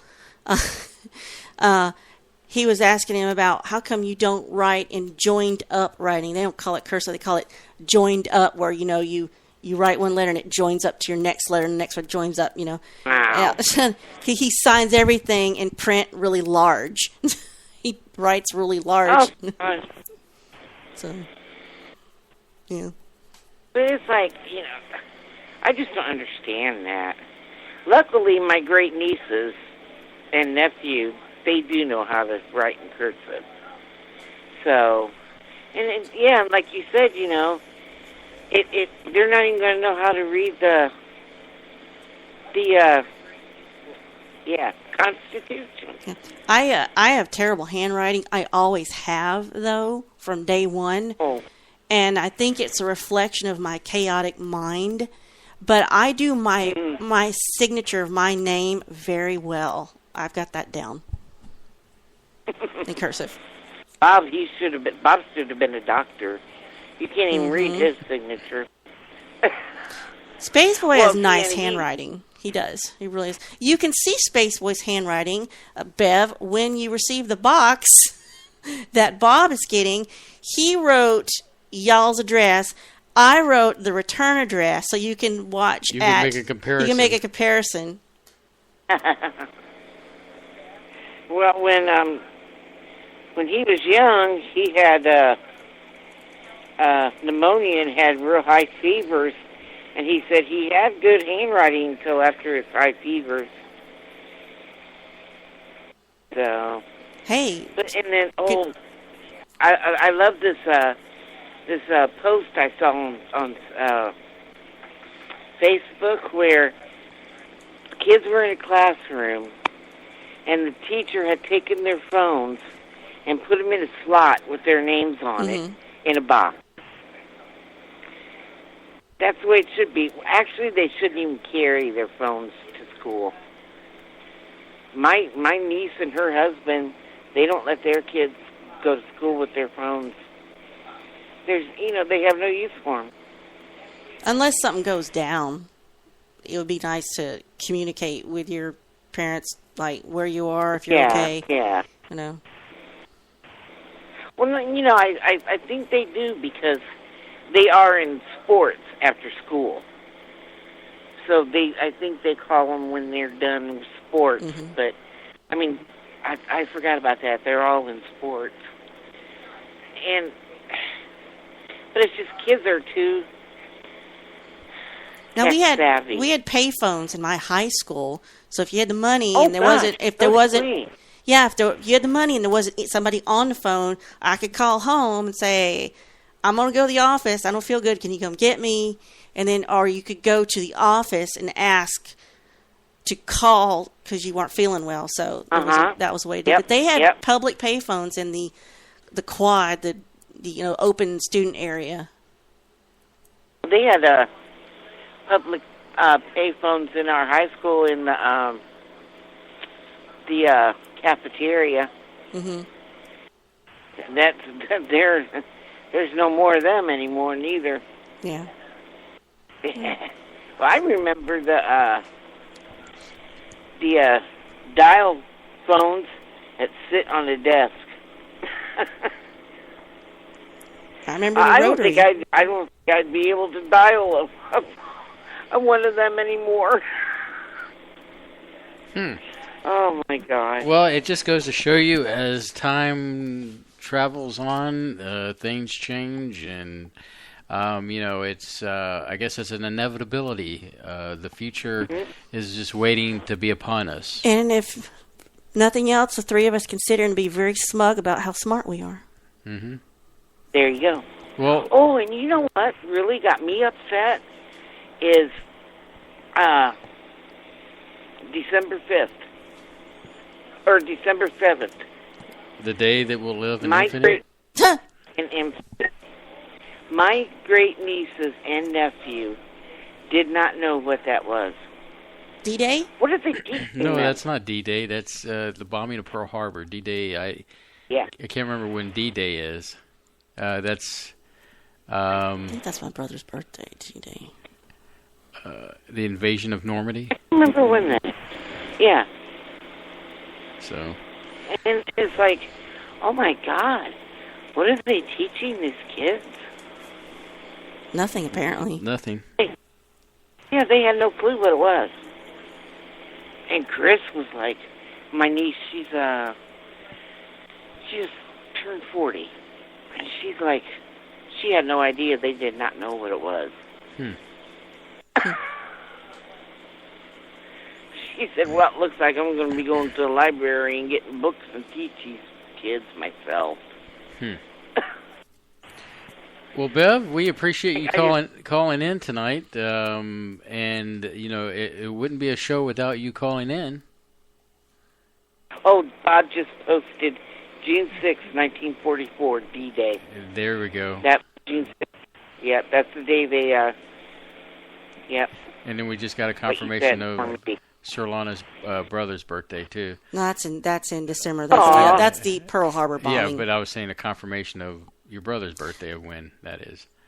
Speaking of birthdays, but I'll get to that in a minute. Okay. Well, Bev, I guess give Bob a big hug for us, if he'll let you. And I guess we'll talk to you soon. I don't know if I really want to get that close to him, though. I don't blame you. I don't blame you. Well, like Surlana, make sure his shoes are on, And he has just had pickles. So, well, we love you, Bev. Well, we love you too, okay? Be looking for a box. Okay. All right. Good night. We will do that. Bye, Bev. Good night. Have a good night. You too. You too. Love you guys. Bye-bye. You too. Bye. All right. So, speaking of birthdays, he's going to love this. Okay. My sister's in the chat room. Yay! It's about to miss you there. And it's only... Thanks for showing up. Well, I know it's only May 27th, but I believe her birthday is coming up. Is it Tuesday or Wednesday? So, happy early birthday. Yes, indeed. Get this out here. So, you're talking about fast food there for a minute, weren't you? You're talking about the fries and things, and mentioned something getting heart attacks and whatnot from getting fast food. Yeah. Listen to this before we go to break. Woman spends 3 weeks in intensive care after eating gas station nacho cheese. It's not funny. It's really this is in Walnut Grove, California.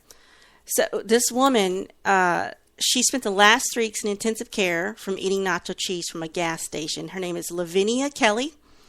She was driving home from work one day on April 21st. That's the day I got laryngitis. And she stopped at Valley Oak Food and Fuel gas station for a snack. So she got a bag of Doritos, and I've never heard of this, opened them up, and drizzled some nacho cheese sauce that was available for customers. So the next day, she didn't feel well, so she went to this hospital because she had double vision. So I guess they got that fixed, and so she went home. But a few hours later, after she got home, she was having breathing problems and she was vomiting.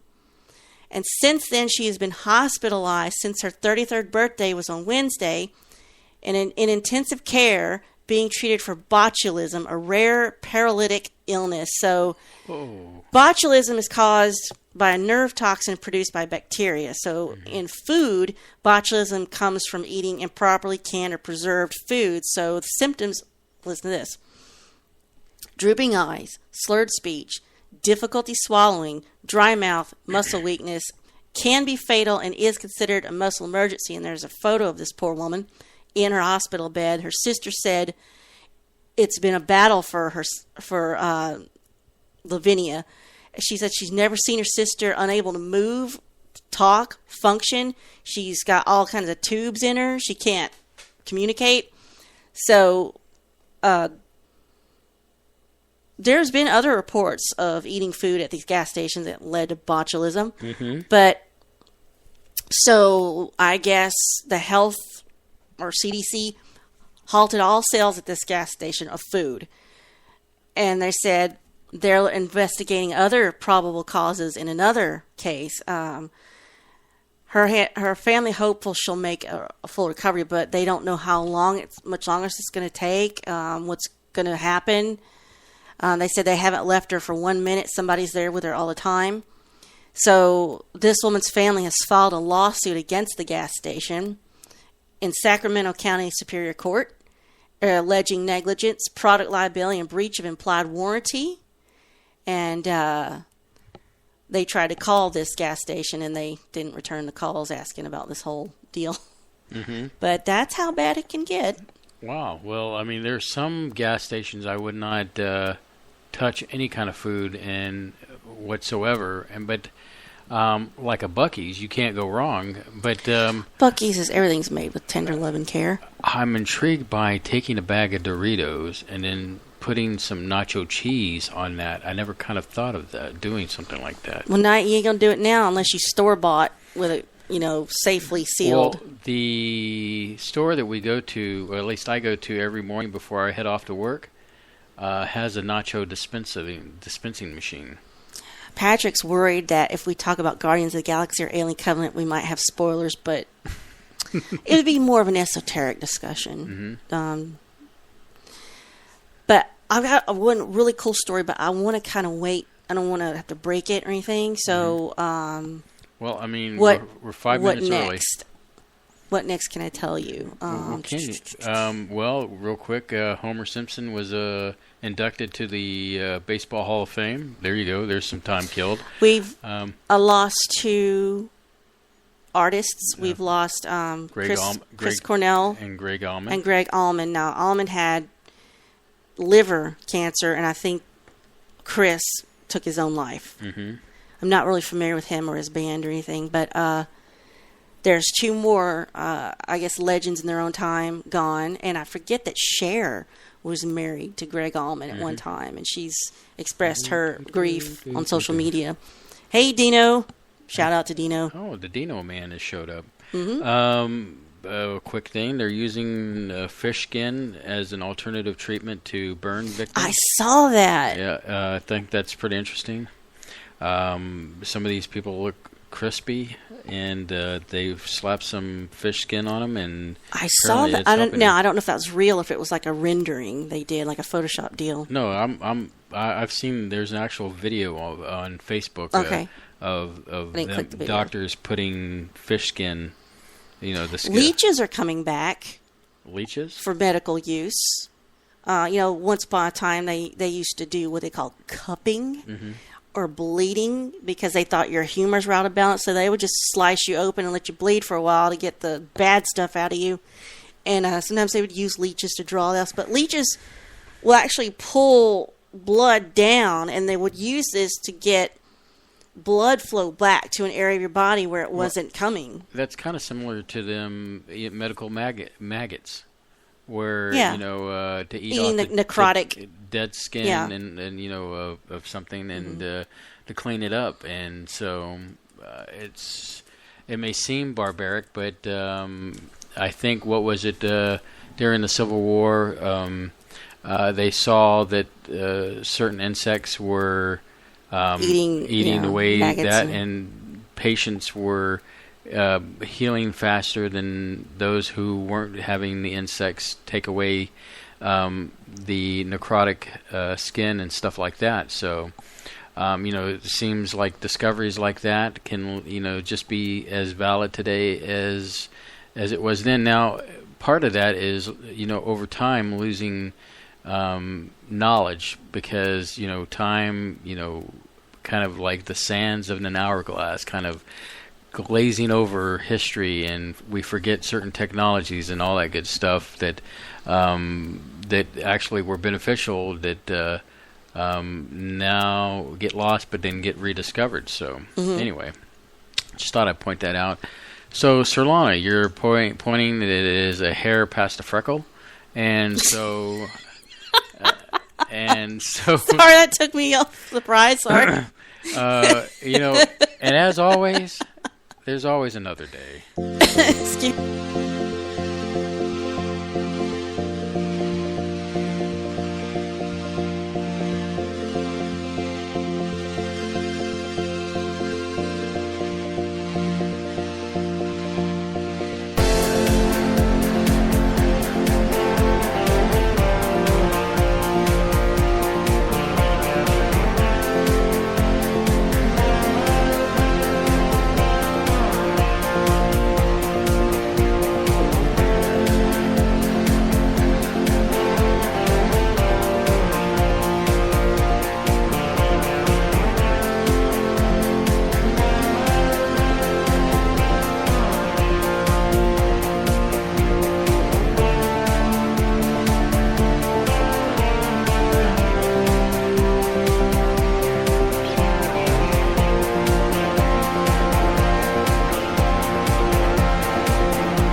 Yes, you're listening to Spaceboy and Surlana on the SBU network, which this is the SBU show. That is Spaceboy Universe.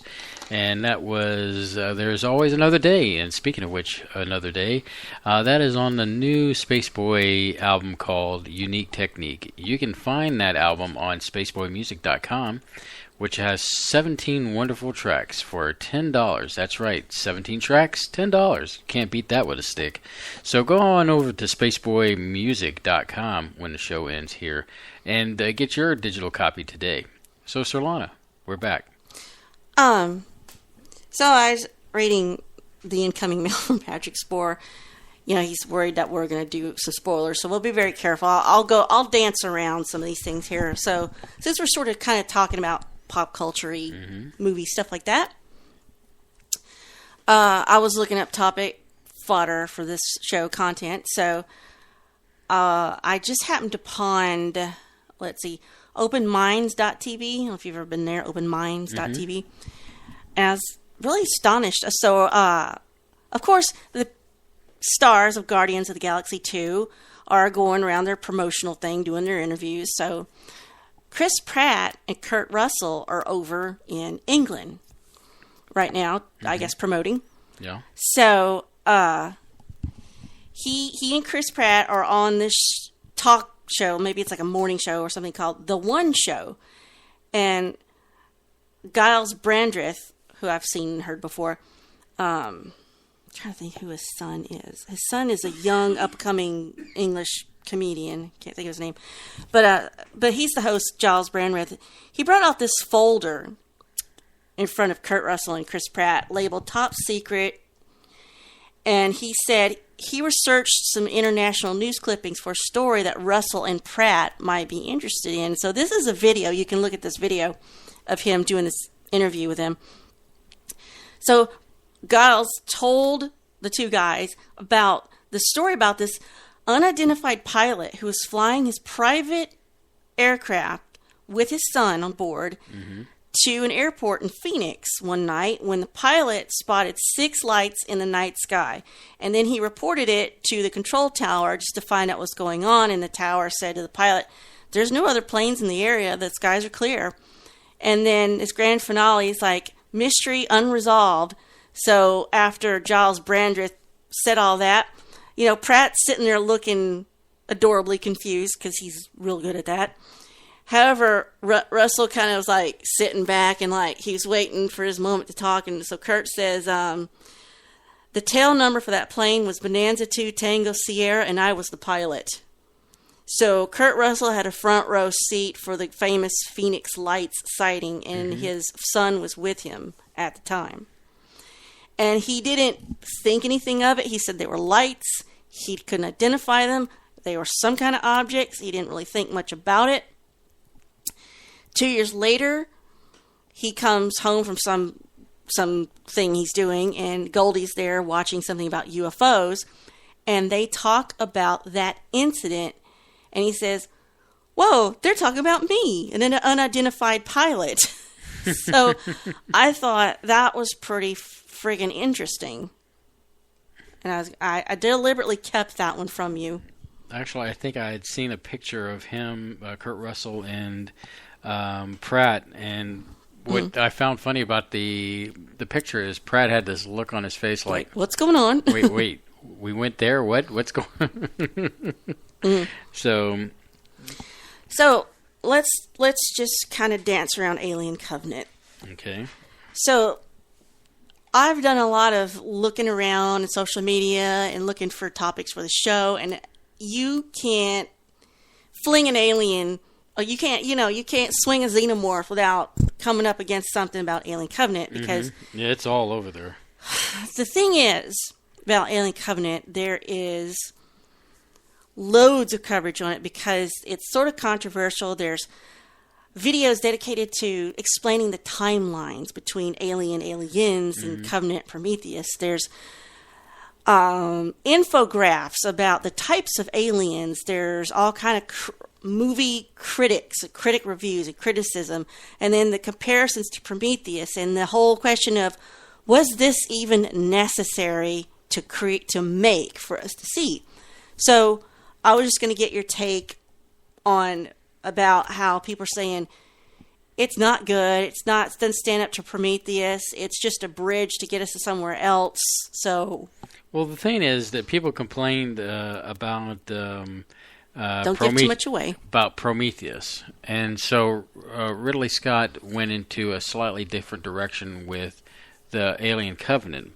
The thing is that to keep in mind about the Alien Covenant is it's going to leave you with questions, and yes. and only because I think and I don't think it's too much of a spoiler to say that this is a movie that leaves at a cliffhanger. Because it's, the way Ridley Scott says is there's probably 2 more Alien movies coming. before we get to the Alien movie. We got to the last frame of the film, and I was like, what? And I like the ending because it reminds me of the Twilight Zone in the sense that, you think after everything you've gone through in a Twilight Zone episode, and it reaches the end, and it's like it twists on you. You're wanting that closure, that resolution, the happy ending. And you're like, what just happened? Right, exactly. Like, holy smokes. But I think people are criticizing it because it seemed like a carbon copy of the very first one, of Alien. Well, exact same things happen. You still have the strong female protagonist, which I ain't hating on for sure. Yeah, because I like Daniel's character. Yeah, but it's just the exact same story, slightly different setting, but same circumstances, slightly different looking alien things. And as I said last time, the humanoid looking, the neomorph, pale white, the neomorph is what they're calling. Much more disturbing than the one we know, the dark black xenomorph. Right. Way more upsetting. The thing is that I told you I gave this movie a B, and the only reason it didn't get an A for me is because the way it ended, because it's like, crap, now I got to wait a whole 14 months before the next movie comes out, which Ridley Scott once again said he's already got a treatment for the next movie, and it should be out in 14 to 18 months. And, we'll see when that happens and see, the continuation of where they left off in this movie. And now, if you love the movie franchise Aliens, with the exception of 3 and 4, then you'll love this movie. I mean, you'll appreciate this movie. But if you're looking, I'm trying to imagine watching Prometheus, this one, and I guess then going right into Alien, but I guess there would be like a gap missing. Well, like I said, he says, Ridley Scott again, there's 2 more movies before you actually get into Alien. And so, it seems to me that without giving anything up, I could see how this movie could go into another movie, could lead into Alien, but he says there's another movie that's going to be after the next movie. And then he says that even though when they reach that point where they continue to Alien, that there's no reason why there could be more Alien movies, like even though it leads into Rogue One did for Star Wars. Probably, but here's since we don't really talk about that because it's still out in the theater. So there's a list I'm looking at of stories you should check out after watching Alien Covenant, and the first one I want to get to is they mention is H.P. Lovecraft's At the Mountains of Madness. Now, the reason this struck me is if you look at the very first one, Alien, it does something really well. It borrows something from Lovecraft, which is giving you a sense of cosmic horror or cosmic nihilism. And let me give you an example. What I mean is the first time I went to California that we drove there, 2014, whatever, who knows. Right. We accidentally, yes, it was an accident. We accidentally saw the ocean. We weren't ready for it because we were lost. And I had never seen anything like that before in my life. This is the Pacific Ocean, of course. And this is what I think I was feeling was this sort of cosmic nihilism. Now, cosmic means, the whole cosmos, the galaxy, the universe. Whereas the ocean's more, that's nature. But it's that the cosmos, nature, the universe doesn't give a crap about you and me. It's going to keep doing what it does, and it doesn't care about our feelings, and it doesn't have any feelings for us. So that is something that Lovecraft can encapsulate in one of his horror stories, that a human can witness or have this encounter with something so foreign or even alien that it can't even be you can't even comprehend it. It's so freaking disturbing. And that is something that the xenomorph represents in Alien. It's this it's like it was born pissed off. You know, its thing is to breed, you know, and eat. Annihilate. Yeah, that's it. Nihilism. It's the unimaginable. It's horrifying.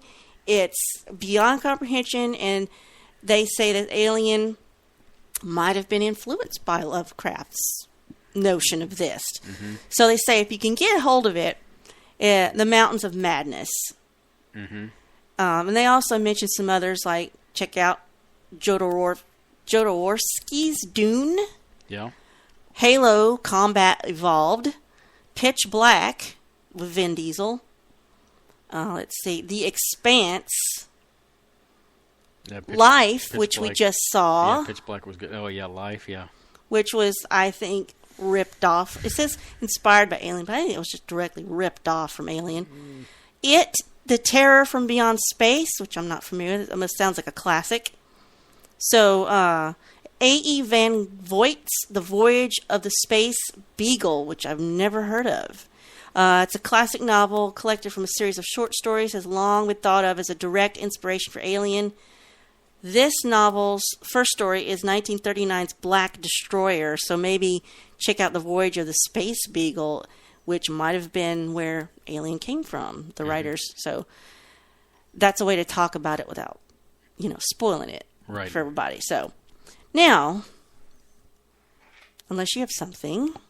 No, did you, I mean, I guess it's really hard not to spoil anything, but yeah. In Jane Austen news, as I get the, we noticed you're using ad blocker. Where's the file thing so I can file mine? All right. This isn't so bad. You may actually have an opinion, I know.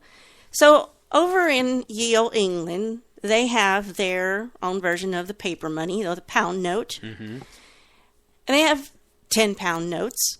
So they, like us, where we have our presidents and we commemorate them, they commemorate famous English people, right? Yes. So, lo and behold, who gets on the 10-pound note? Jane Austen. But it's a storm of controversy. As they say in this article, no one is safe from getting an airbrushing they never really asked for, not even an adored, iconic author. So, people are kind of outraged that she's been sort of touched up in this, you know, portrait. It's based on a portrait.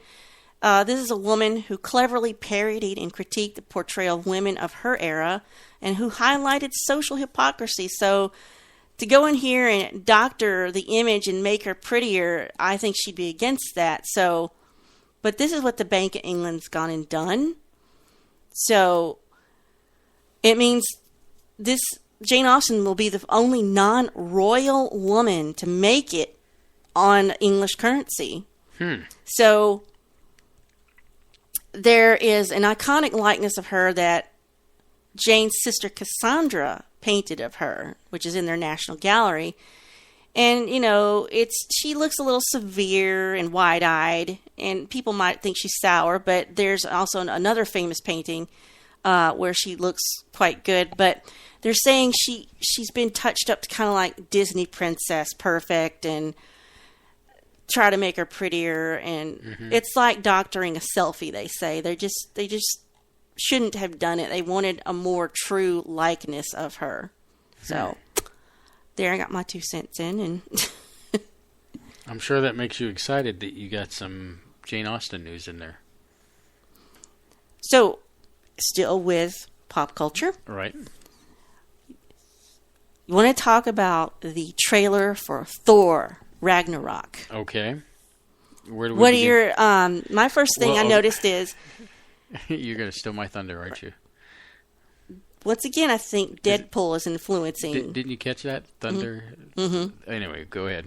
I think Deadpool and Guardians of the Galaxy are influencing some of the other Marvel stuff because they're showing that humor and irreverence and fourth wall breaking works in this day and age. So the trailer shows, I think, a lot of influence from Guardians of the Galaxy 1 and maybe even Deadpool. So you got any thoughts on the trailer?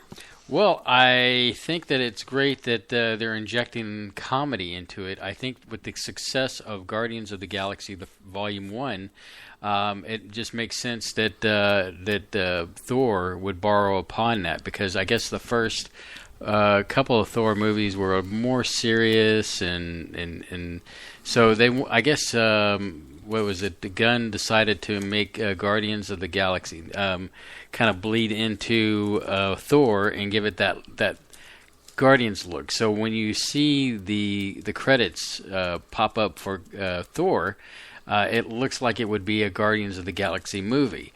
Even there's a scene in there with one of the previews is that you have Thor and he's about to do battle in this arena, and then all of a sudden, out of nowhere, here's the Hulk comes out and he says, "Hey, did not expect that. He's a coworker. I know him." And like, yes, everybody's like, "What?" Yeah, what's going on here?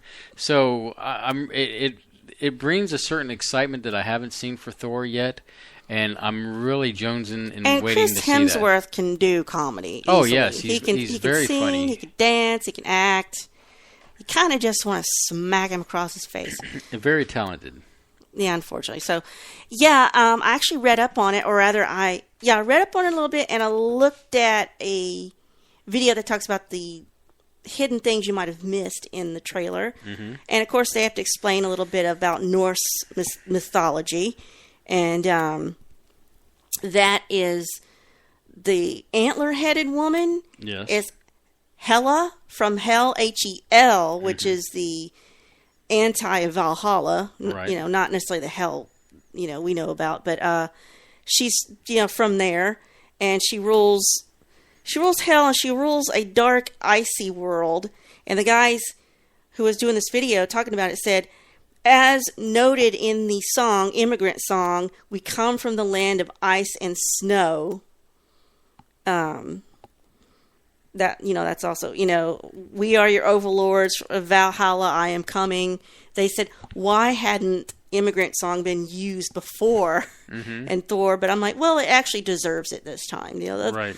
The first Thor was really anemic. Anybody could have written that. Anybody. I mean, a 12-year-old could have written that script. I guess it was just to get a Thor movie off the ground for the first one. Yeah, get him into the universe. Get him into the universe. And then the second one was a little bit more action-packed than everything. But the third one is definitely, I think, going to be, from what I can see, it's going to be my favorite because it's action-packed. It's got comedy. It's got a little bit of, like I said, it's like they're infusing Guardians of the Galaxy's DNA into this new Thor movie. Yeah, I learned that Ragnarok is like, in the Norse mythology, is like, it indicates a cycle where everything gets destroyed like an apocalypse, but it's a rebirth, and then all the good stuff comes back, and then until there's another Ragnarok. So, I got to learn some stuff. You know what I like about Thor mythology is it always brings it back to me for Stargate. Oh. Yeah, and then those little aliens. Yeah, well, Thor and Loki. Yes, exactly. And then you have Egyptian mythology, which brings back Stargate. Osiris. So it's always fun because it's kind of like we've already been given a taste of mythology, whether it be Egyptian mythology or I guess Norse gods and stuff like that. And now I can't get that song out of my head. With the Immigrant Song. It's a driving bass. But when I hear it, what's going through my head? I know what you're going through. Is James Veitch's Flash animation with the kittens in the Viking boat in the pond. Right. With their big axes and their Viking helmets, and they got the speech bubbles that are saying the lyrics. It's a great song. I love it. It's gone from the internet. I think it's on YouTube. Maybe. I like it because it's so driven. I have a mashup with it where pretty much the song is untouched, but they've deepened the bass somehow, and they've put in a little bit of hip hop. Yeah.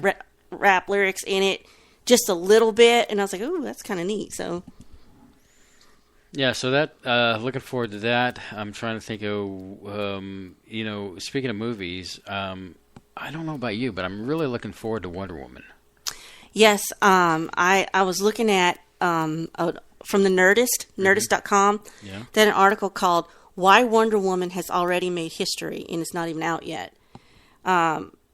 Already, just from the trailers and the things they've released, they're saying this has been a much more positive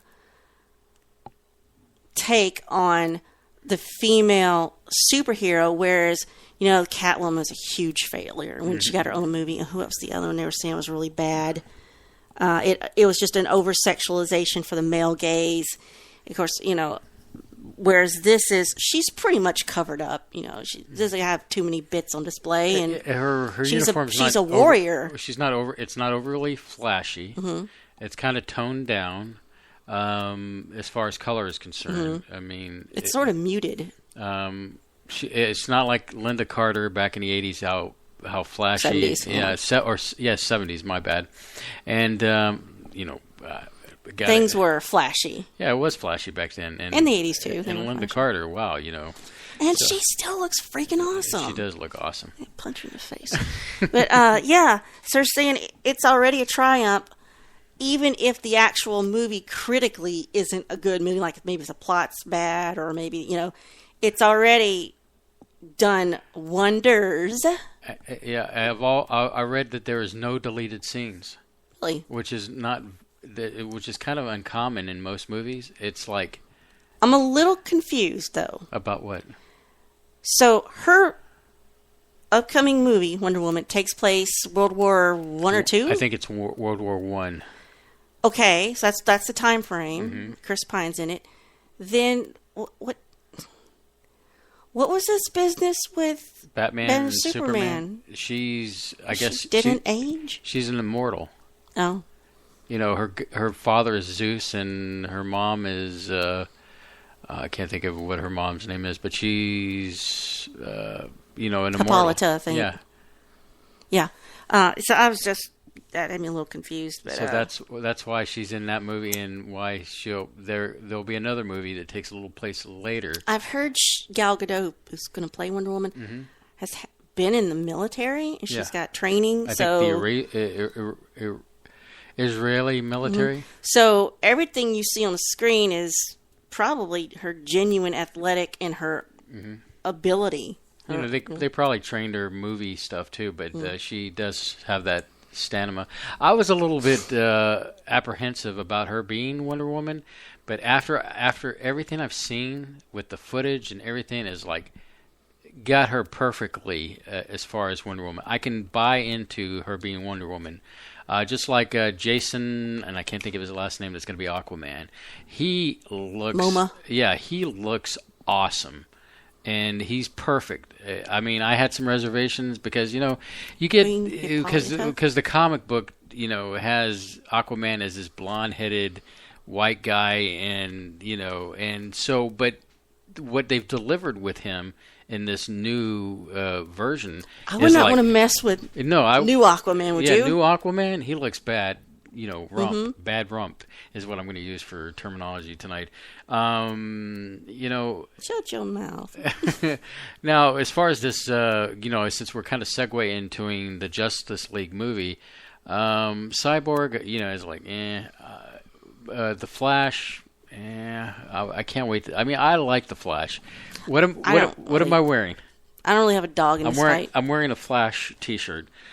He's one of my favorite characters, and so I guess I go back to the fact is that DC had an opportunity to become king of this this arena, but Marvel has just fumbled it, wiped the floor. But conversely, Marvel had the opportunity to become the king of the female superhero with Black Widow. Oh, yeah, I agree. Fumbled that, and now it's going over to DC with Wonder Woman. And I think that the success of Wonder Woman, and it hasn't even come out yet, is going to prove that, all this time, people have been waiting for Wonder Woman, and they're finally going to get something right here with the DC Universe's Wonder Woman's movie. And it's been long overdue. I'm sorry. I just read something, and I have this linked in our topics, but I didn't really read the article till now. All right, we're going there. Uh-oh. Or maybe I should wait since we only got 1 minute to Do you want to wait? I can cue up. Yeah, the music. because you want me to tell you what it's going to be about? Tell me what it's going to be about. Star Trek Discovery. Oh man, I've got words to say about and that. And let me just tell you real quick. The title of this article is "Can Star Trek Discovery Win Back Fans' Trust?"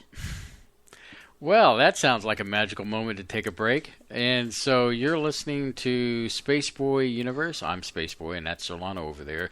We're ripping it up on the mic, and we're serving it up to you. So don't go anywhere.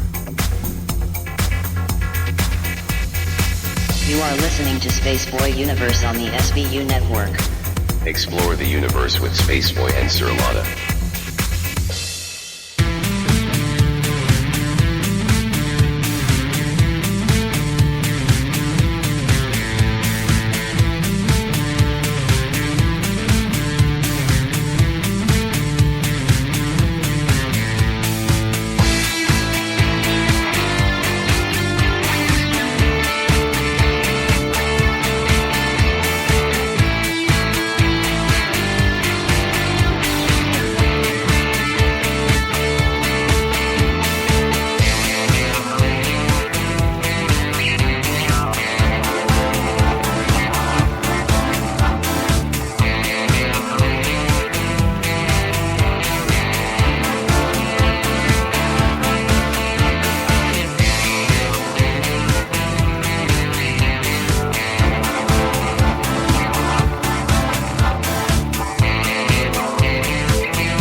Hey, it's Spaceboy. And Surlana. And Surlana. And I'm just snacking away on a piece of ham and some cheese here. So please forgive me. Mm-hmm. Trying to keep my energy up for this last little bit of our show. And so, Surlana, before we went into commercial break. Yes. You were the vitriolic topic of Star Trek Discovery. Which I'm probably not going to watch, mainly because, it is access only. So, whatever. Y'all have fun with that. Anyway, so this topic is a sore spot with us. And this particular article I'm looking at said, the first real trailer for Star Trek Discovery has come out. Mm-hmm.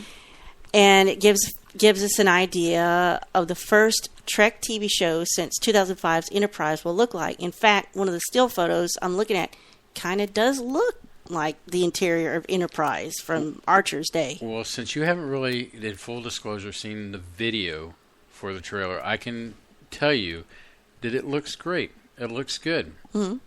It looks like J.J. Abrams because there's a few little starburst lighting effects. Mm-hmm. So, it looks like George Kirk's time, with the Kelvin. Mm-hmm. And so, overall, it looks good. I'm a little perturbed. First paragraph here that they have an inaccuracy in here. Commander Michael Burnham, who in a series first will be a lead character who isn't a Starfleet captain. Excuse me, have you heard of Star Trek Deep Space Nine? Captain Sisko was Commander Sisko for how many seasons? At least, I think, 3. Then he shaved his head and got all bad. Oh, yeah. Mm-hmm, got all shaft on us, and he got promoted. But he did command. Well, let's see. Sure, it was a spaceport, but he commanded the Defiant. That's a ship. Mm-hmm. They gave him a ship, and I don't know if he was captain at the time or not. But the point is, they're wrong. Was Commander Sisko, and we have a caller. Okay, probably just trying to shut us up because I've got lots to say on the subject matter, but as you throw away your trash, caller, are you there?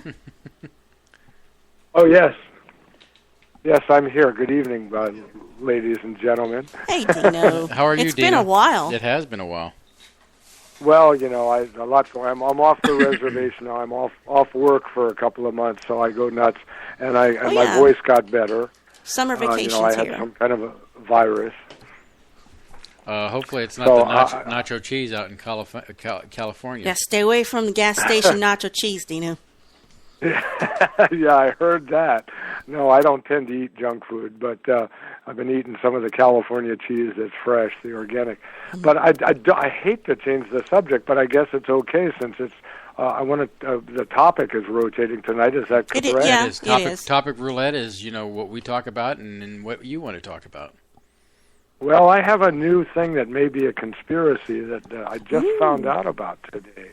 Well, do tell, Dino. Tino? Well, I'll tell you. Now, some of you may have known, some of the listeners, that last year I happened to come across these wonderful gray alien head keychains.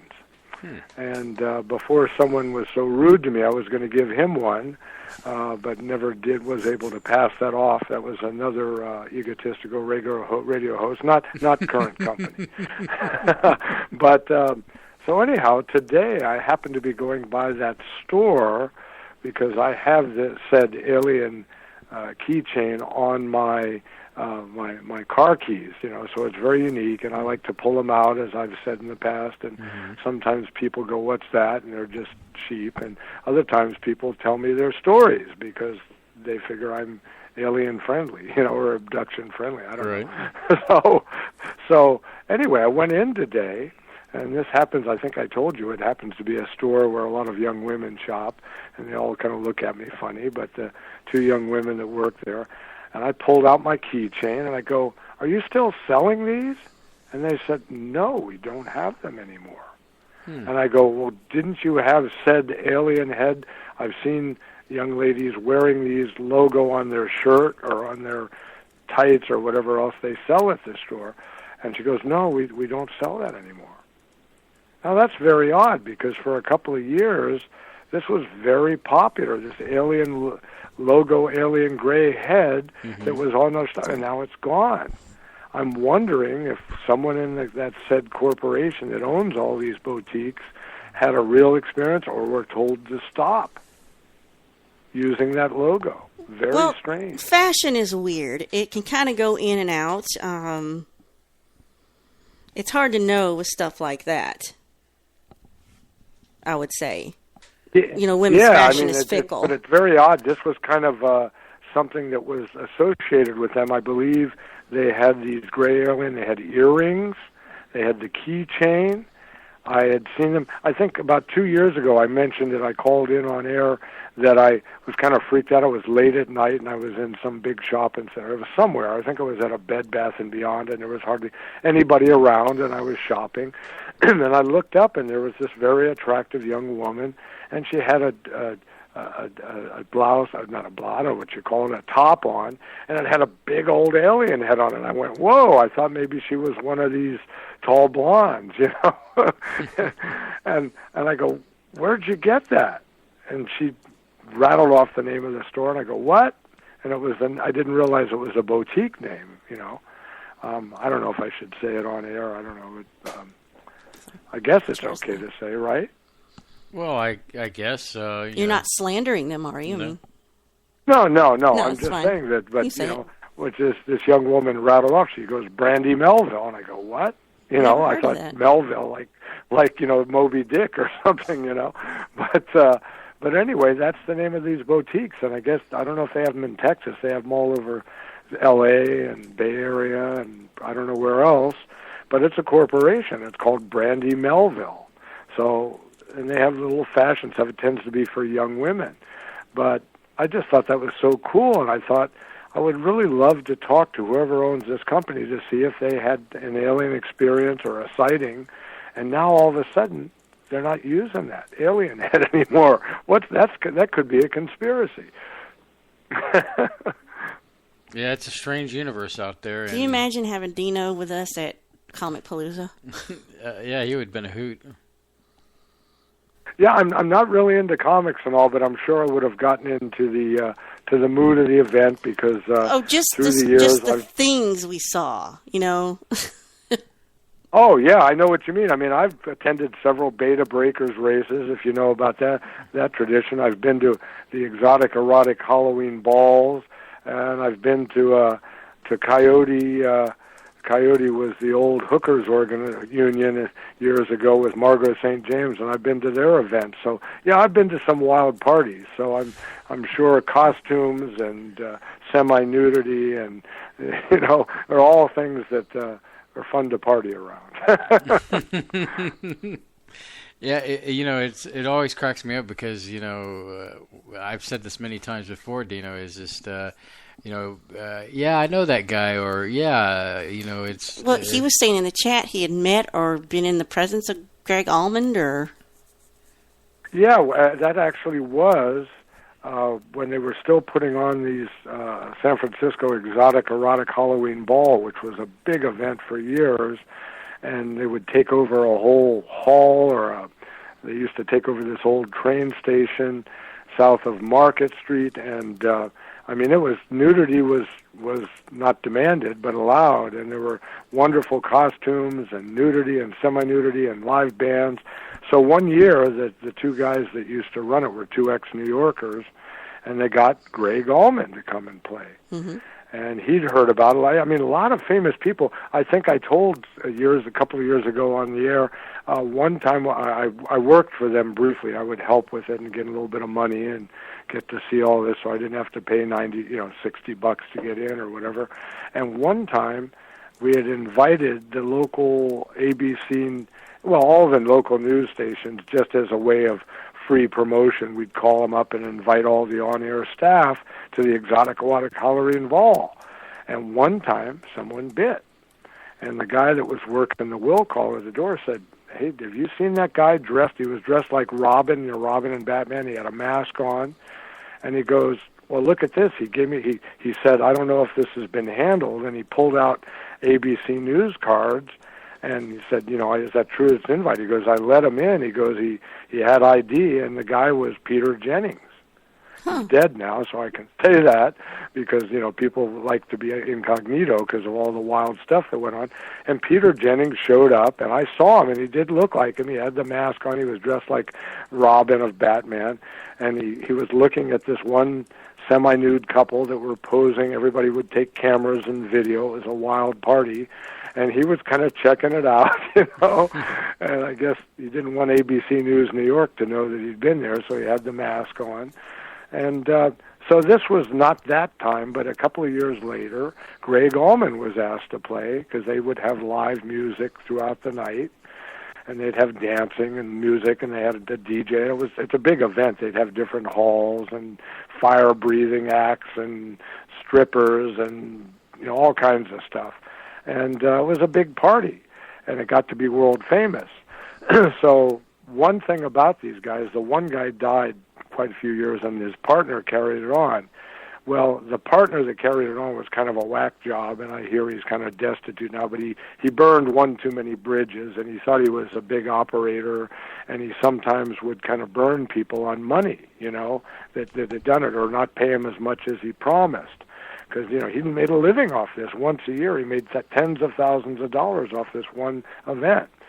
So I heard that there was an after party this one year at not a fancy hotel, but a hotel that was on the other side of Market Street.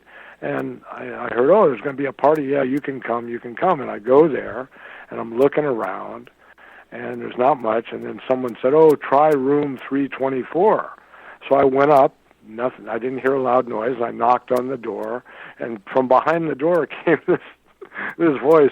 He goes, come in, everybody, unless your name's Perry Mann. That was the guy, the promoter. So apparently this Perry had pissed him off or tried to burn him on some money. And I walked in, and I thought it'd be some wild party, but it was just Greg Allman waiting for the women to arrive. Yeah, and I felt like, I said, I didn't mean to intrude. I heard there was a party. He goes, well, whatever, no one's shown up yet. And I go, but that's what he said. He said, come on in as long as you're not, and he named the promoter. So what else has been going on with you, Dino? Well, like I say, just trying to fix places. We had so much rain out here this year that everything's growing, and I trimmed it back. I trimmed back one of my trees from my deck, and it started growing again a month later. The rain's finally stopped, but it's just everything's exploded. Everything's green here, and of course we're going into fire season, and I want to trim some of it back, but it keeps growing. Well, I guess the other opposite. You had that drought for a while. We had 3 years of drought. Yeah, and things were dying. A couple of my plants died. I have a lot of vegetation around me, so now just trying to do that and trying to start riding one of my 2 electric bikes. I put smaller tires on it. I didn't want to have an off-road total experience, so now I have 4 bicycles. I have my original mountain bike, which I turned into a street bike. I have my mountain bike, which I'm getting older. It's a little hard to climb that mountain. So now I have 2 electric bikes. One's for the street and one's for you can ride on the beach or off-road with it, But the tires were 4.5 inches across, so I shrunk. I went out and online and got a good deal on 3-inch tires, so now it's more manageable. You can steer it better and all. What else is going on? So other than that, I thought I'd sneak down to the desert and not tell anybody, get somebody nervous, but that didn't happen. And I think it's getting too big down there in Joshua Tree. I think it's getting to be too big an event, and it's not as intimate as when you and I and Surlana used to frequent it, Yeah, it's and I don't like that. It's too bad there's not an event here in Houston that, people could go to, and, it's just a shame that... it's Space City. Or Dallas. We're talking about Space City. This is Houston, for crying out loud. Mission Control. Yeah, I just finished watching Hidden Figures, and they should have, with all that NASA stuff and all the history there. Indeed. Someone I hope someone's listening to you. Some producer should see about going out that way, because you've got a lot of people, you've got a lot of crackers and hillbillies that have seen things, and I bet they'd commute to Houston to be with others like them that have seen things or been abducted and such, you know? You know what I like about Houston is it's kind of like a midpoint between both coasts, and, you know... It's an international flight hub. Yeah. Houston Intercontinental. Well, maybe it'll bleed over. You know, I know that they're having events in Arkansas, so maybe whoever's doing that should go south a little bit and put on another event also. We've got the accommodations. We've got, you know, touristy things to do. You know, we got everything you need here. Mm-hmm. It's a fun and you ought to tap Spaceboy and Surlana, because you guys could definitely help with getting the color, and you know, you could advertise it on your show, and people from the central part of the country would come there. You know, maybe even some people from SoCal. You know, I agree with you. I think that this is a worldwide phenomenon. They sometimes do it in Europe, and America is a big country, and I guess they have some back east, right? Have they done some ever in New York or Philly, or do they ever do them there? You know, I'm not sure. I don't usually hear of any kind of expos or cons or anything related to the fringe area of science.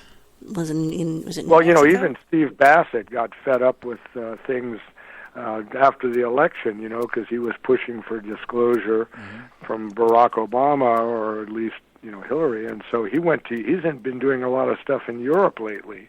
He's taken the disclosure movement worldwide.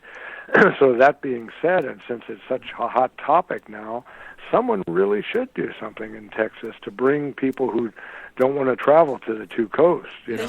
And someone should do something. New York, Philadelphia, I don't know, maybe Boston would be a better venue, but they need to spread these things out. They can't make it just a California phenomenon. Because I know there's a lot of people that would love to go to California, because there's the Life Expo, there's the Contact in the Desert. I mean, it's all West Coast, and it's got that West Coast vibe. But we could do something different and unique, and just, you know, Central Standard Time is really the best time. It's a good compromise from being up too late and getting up too early. So that's just my take on it. Well, you know, now that I hear you guys talking, I don't want to put a burden on you, but why don't you guys explore it? I mean, you ought to become an entrepreneur. Check out how other people do it. I've worked for a lot of people that put on various events and parties, and I kind of see how they do it. I mean, you definitely want to find a place that wants to have you, you know, a hall or a place big enough to handle, that has good parking and has food, and is easy to get to. That Comic Palooza, which is the largest Comic Con in Texas, started in a conference room in the Marriott. This little bitty thing. thing. You go. I mean, and now it's the fifth largest in the country. Well, you should talk to the producers of that. I mean, even one event I went to with Dave Cruz here, it was a small event, but it's growing, with this woman who was the local MUFON chief, and she's put on some small events, but she got a couple of big names. She got John D'Souza, and she got, what's his name, Mark Richards' wife, and you know, she put it on in a little, not a little, but a Holiday Inn near the airport, and there was a Houlihan's restaurant next door, so people could get food, and the parking was free. So those are the kind of things. Just kind of scope out what makes a successful event, and then use some of the guests you've had. You know, start inviting them. You know, find out how it's done. You might decide you want to be an entrepreneur. It's not always easy, but you know, as long as you can get enough advertising, you can get the word out with your radio show. That's the biggest challenge, is getting the word out. And then you got to have a venue, some kind of a venue for taking the charges for the tickets online, and you don't necessarily have to print tickets. That's not as bad. And we have the venues, and there's the online stuff for tickets. It's not that big of a challenge. It's more of a coordinating it, getting the content, getting people there, and excuse me, how to produce it without spending your own money. That's exactly, and finding out that you have some kind of insurance coverage, for anything, or that the venue you have has it, so that it doesn't come back on you if something were to happen. But that's what I would recommend you start filling out. I mean, heck, you guys started your own radio show, and this looks like a hole that needs filling, a cause that needs it. There are no, check around if there have ever been any alternative expos for extraterrestrial subjects in Texas. You might find that there were. I think there are in Texas. Well, find out if there were. If it didn't work, find out. Talk to other producers that produce events like Comic Palooza. See if you can call them up after the event's over. Talk to them. Get the guy on the phone. And that's the thing I will leave you with, is that I did. Some of you may know I was having problems trying to get a refinance on my home. And everyone was telling me no for years, and I got told no again a couple of months ago. Guess what I did? Did you get it done? Guess what I did? I went online. I found the headquarters of this bank. I actually called up the CEO, and I've had a lot of practice talking to snippy hosts and talking in public and keeping my cool. And lo and behold, just last week, this CEO of this bank, I told him a couple of stories. I told him that I'm an honorable person. They're going to give me the refi. Oh, cool. After I was told no for 3 years. Yep. It's amazing and when it was you all through the keep on, pursuing it, I guess. Well, I was downtrodden. I figured I'd been defeated, but a friend of mine, you can always keep in touch, and if you have true friends, they'll listen to your problem, and you don't want to dump on them. And this was a professional woman. She said if it was me, I'd call the head of the company. She said she did it once, and it helped her. So that put a bug. I said, oh, no, they don't want it. And she goes, yeah, try it. What have you got to lose? And it was a Hail Mary pass, as they say. Yeah. And the CEO that I called happened to be a nice guy. He caught it. Just like you guys, he thanked me for being very businesslike, not swearing, not losing my temper, and just explaining why I felt that his bank didn't treat me right. He put me in touch with the regional manager, and they're working on it right now. They said, we want to thank you for the way you handle yourself. Not cussing or threatening to get a lawyer or anything, just telling them how it is. Well, if you treated them like you treat us, Dino, then it's probably proof positive that you did get your refinance, like you said you did. Yep, I didn't threaten anybody. And I even told him, I said, I don't want the guy that handled me fired.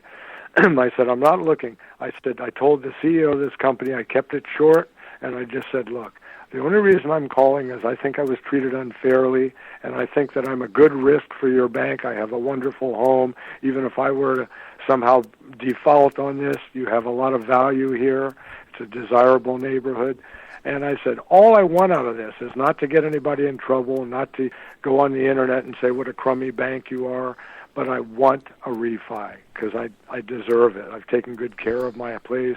And, I don't have a lot of money, and I'm not pulling money out. I just have been being ripped off for the last 4 or 5 years with a high interest rate. Mm-hmm. So it made...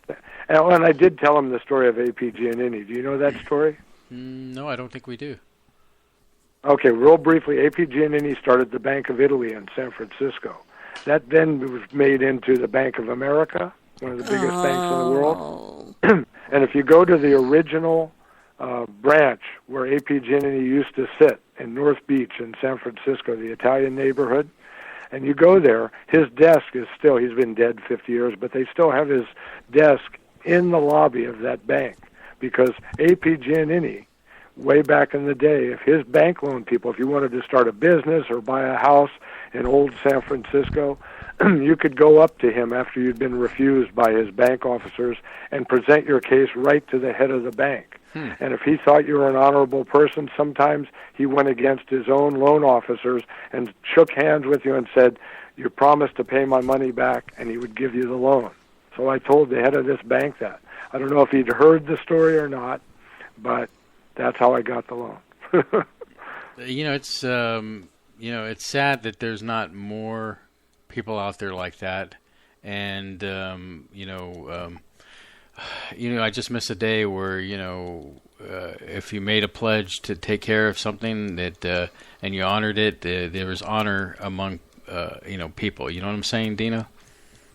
Oh, exactly. And I had a real estate agent several years ago when I bought my other place, and she was a nice old lady, but very serious. She was even a Republican and all. I didn't agree with her on politics, but a nice, respectful woman from the old school.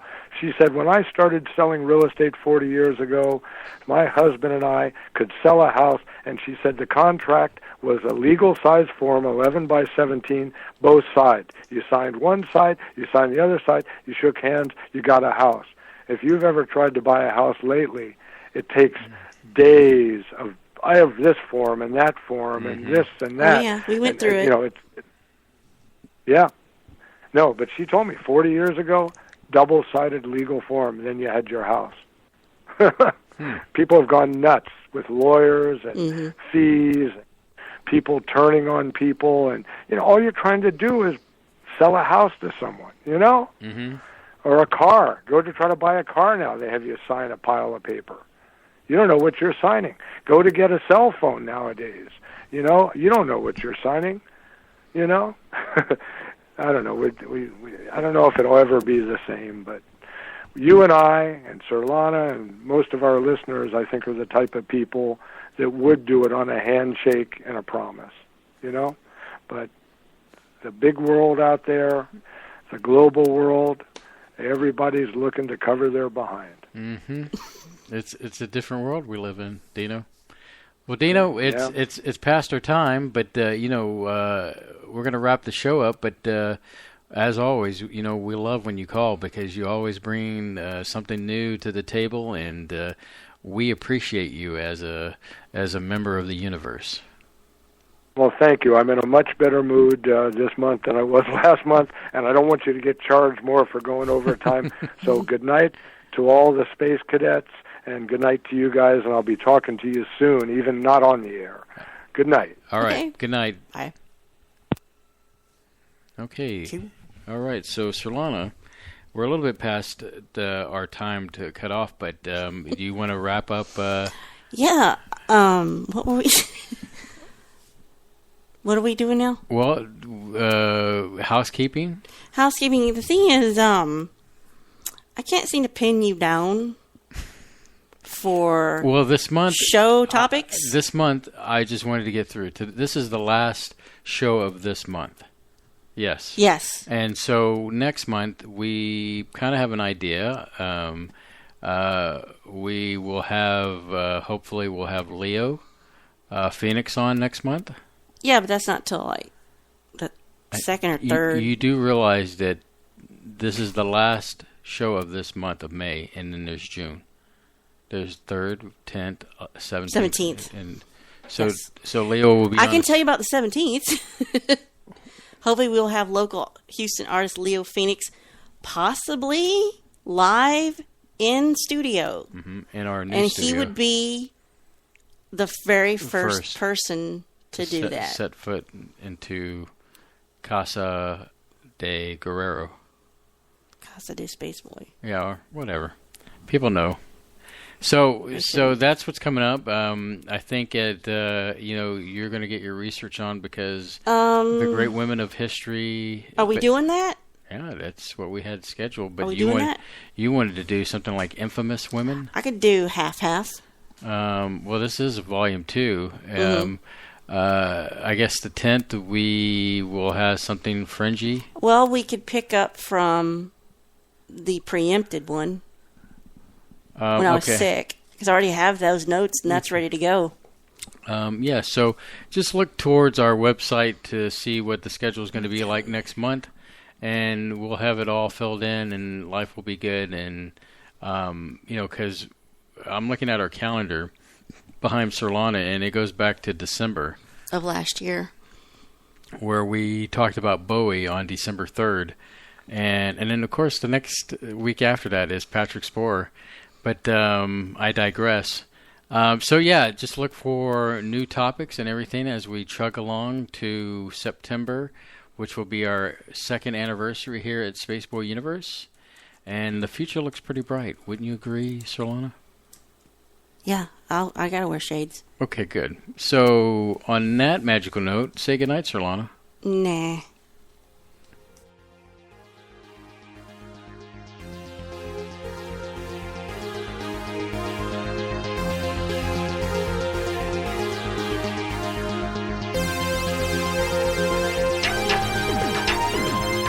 Spaceboy Universe is hosted by Spaceboy and Surlana.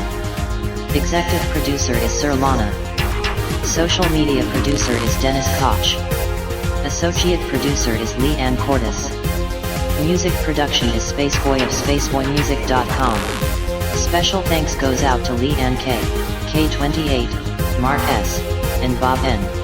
This has been a Spaceboy Universe production. Support the universe by exploring Spaceboy Universe with Spaceboy and Surlana.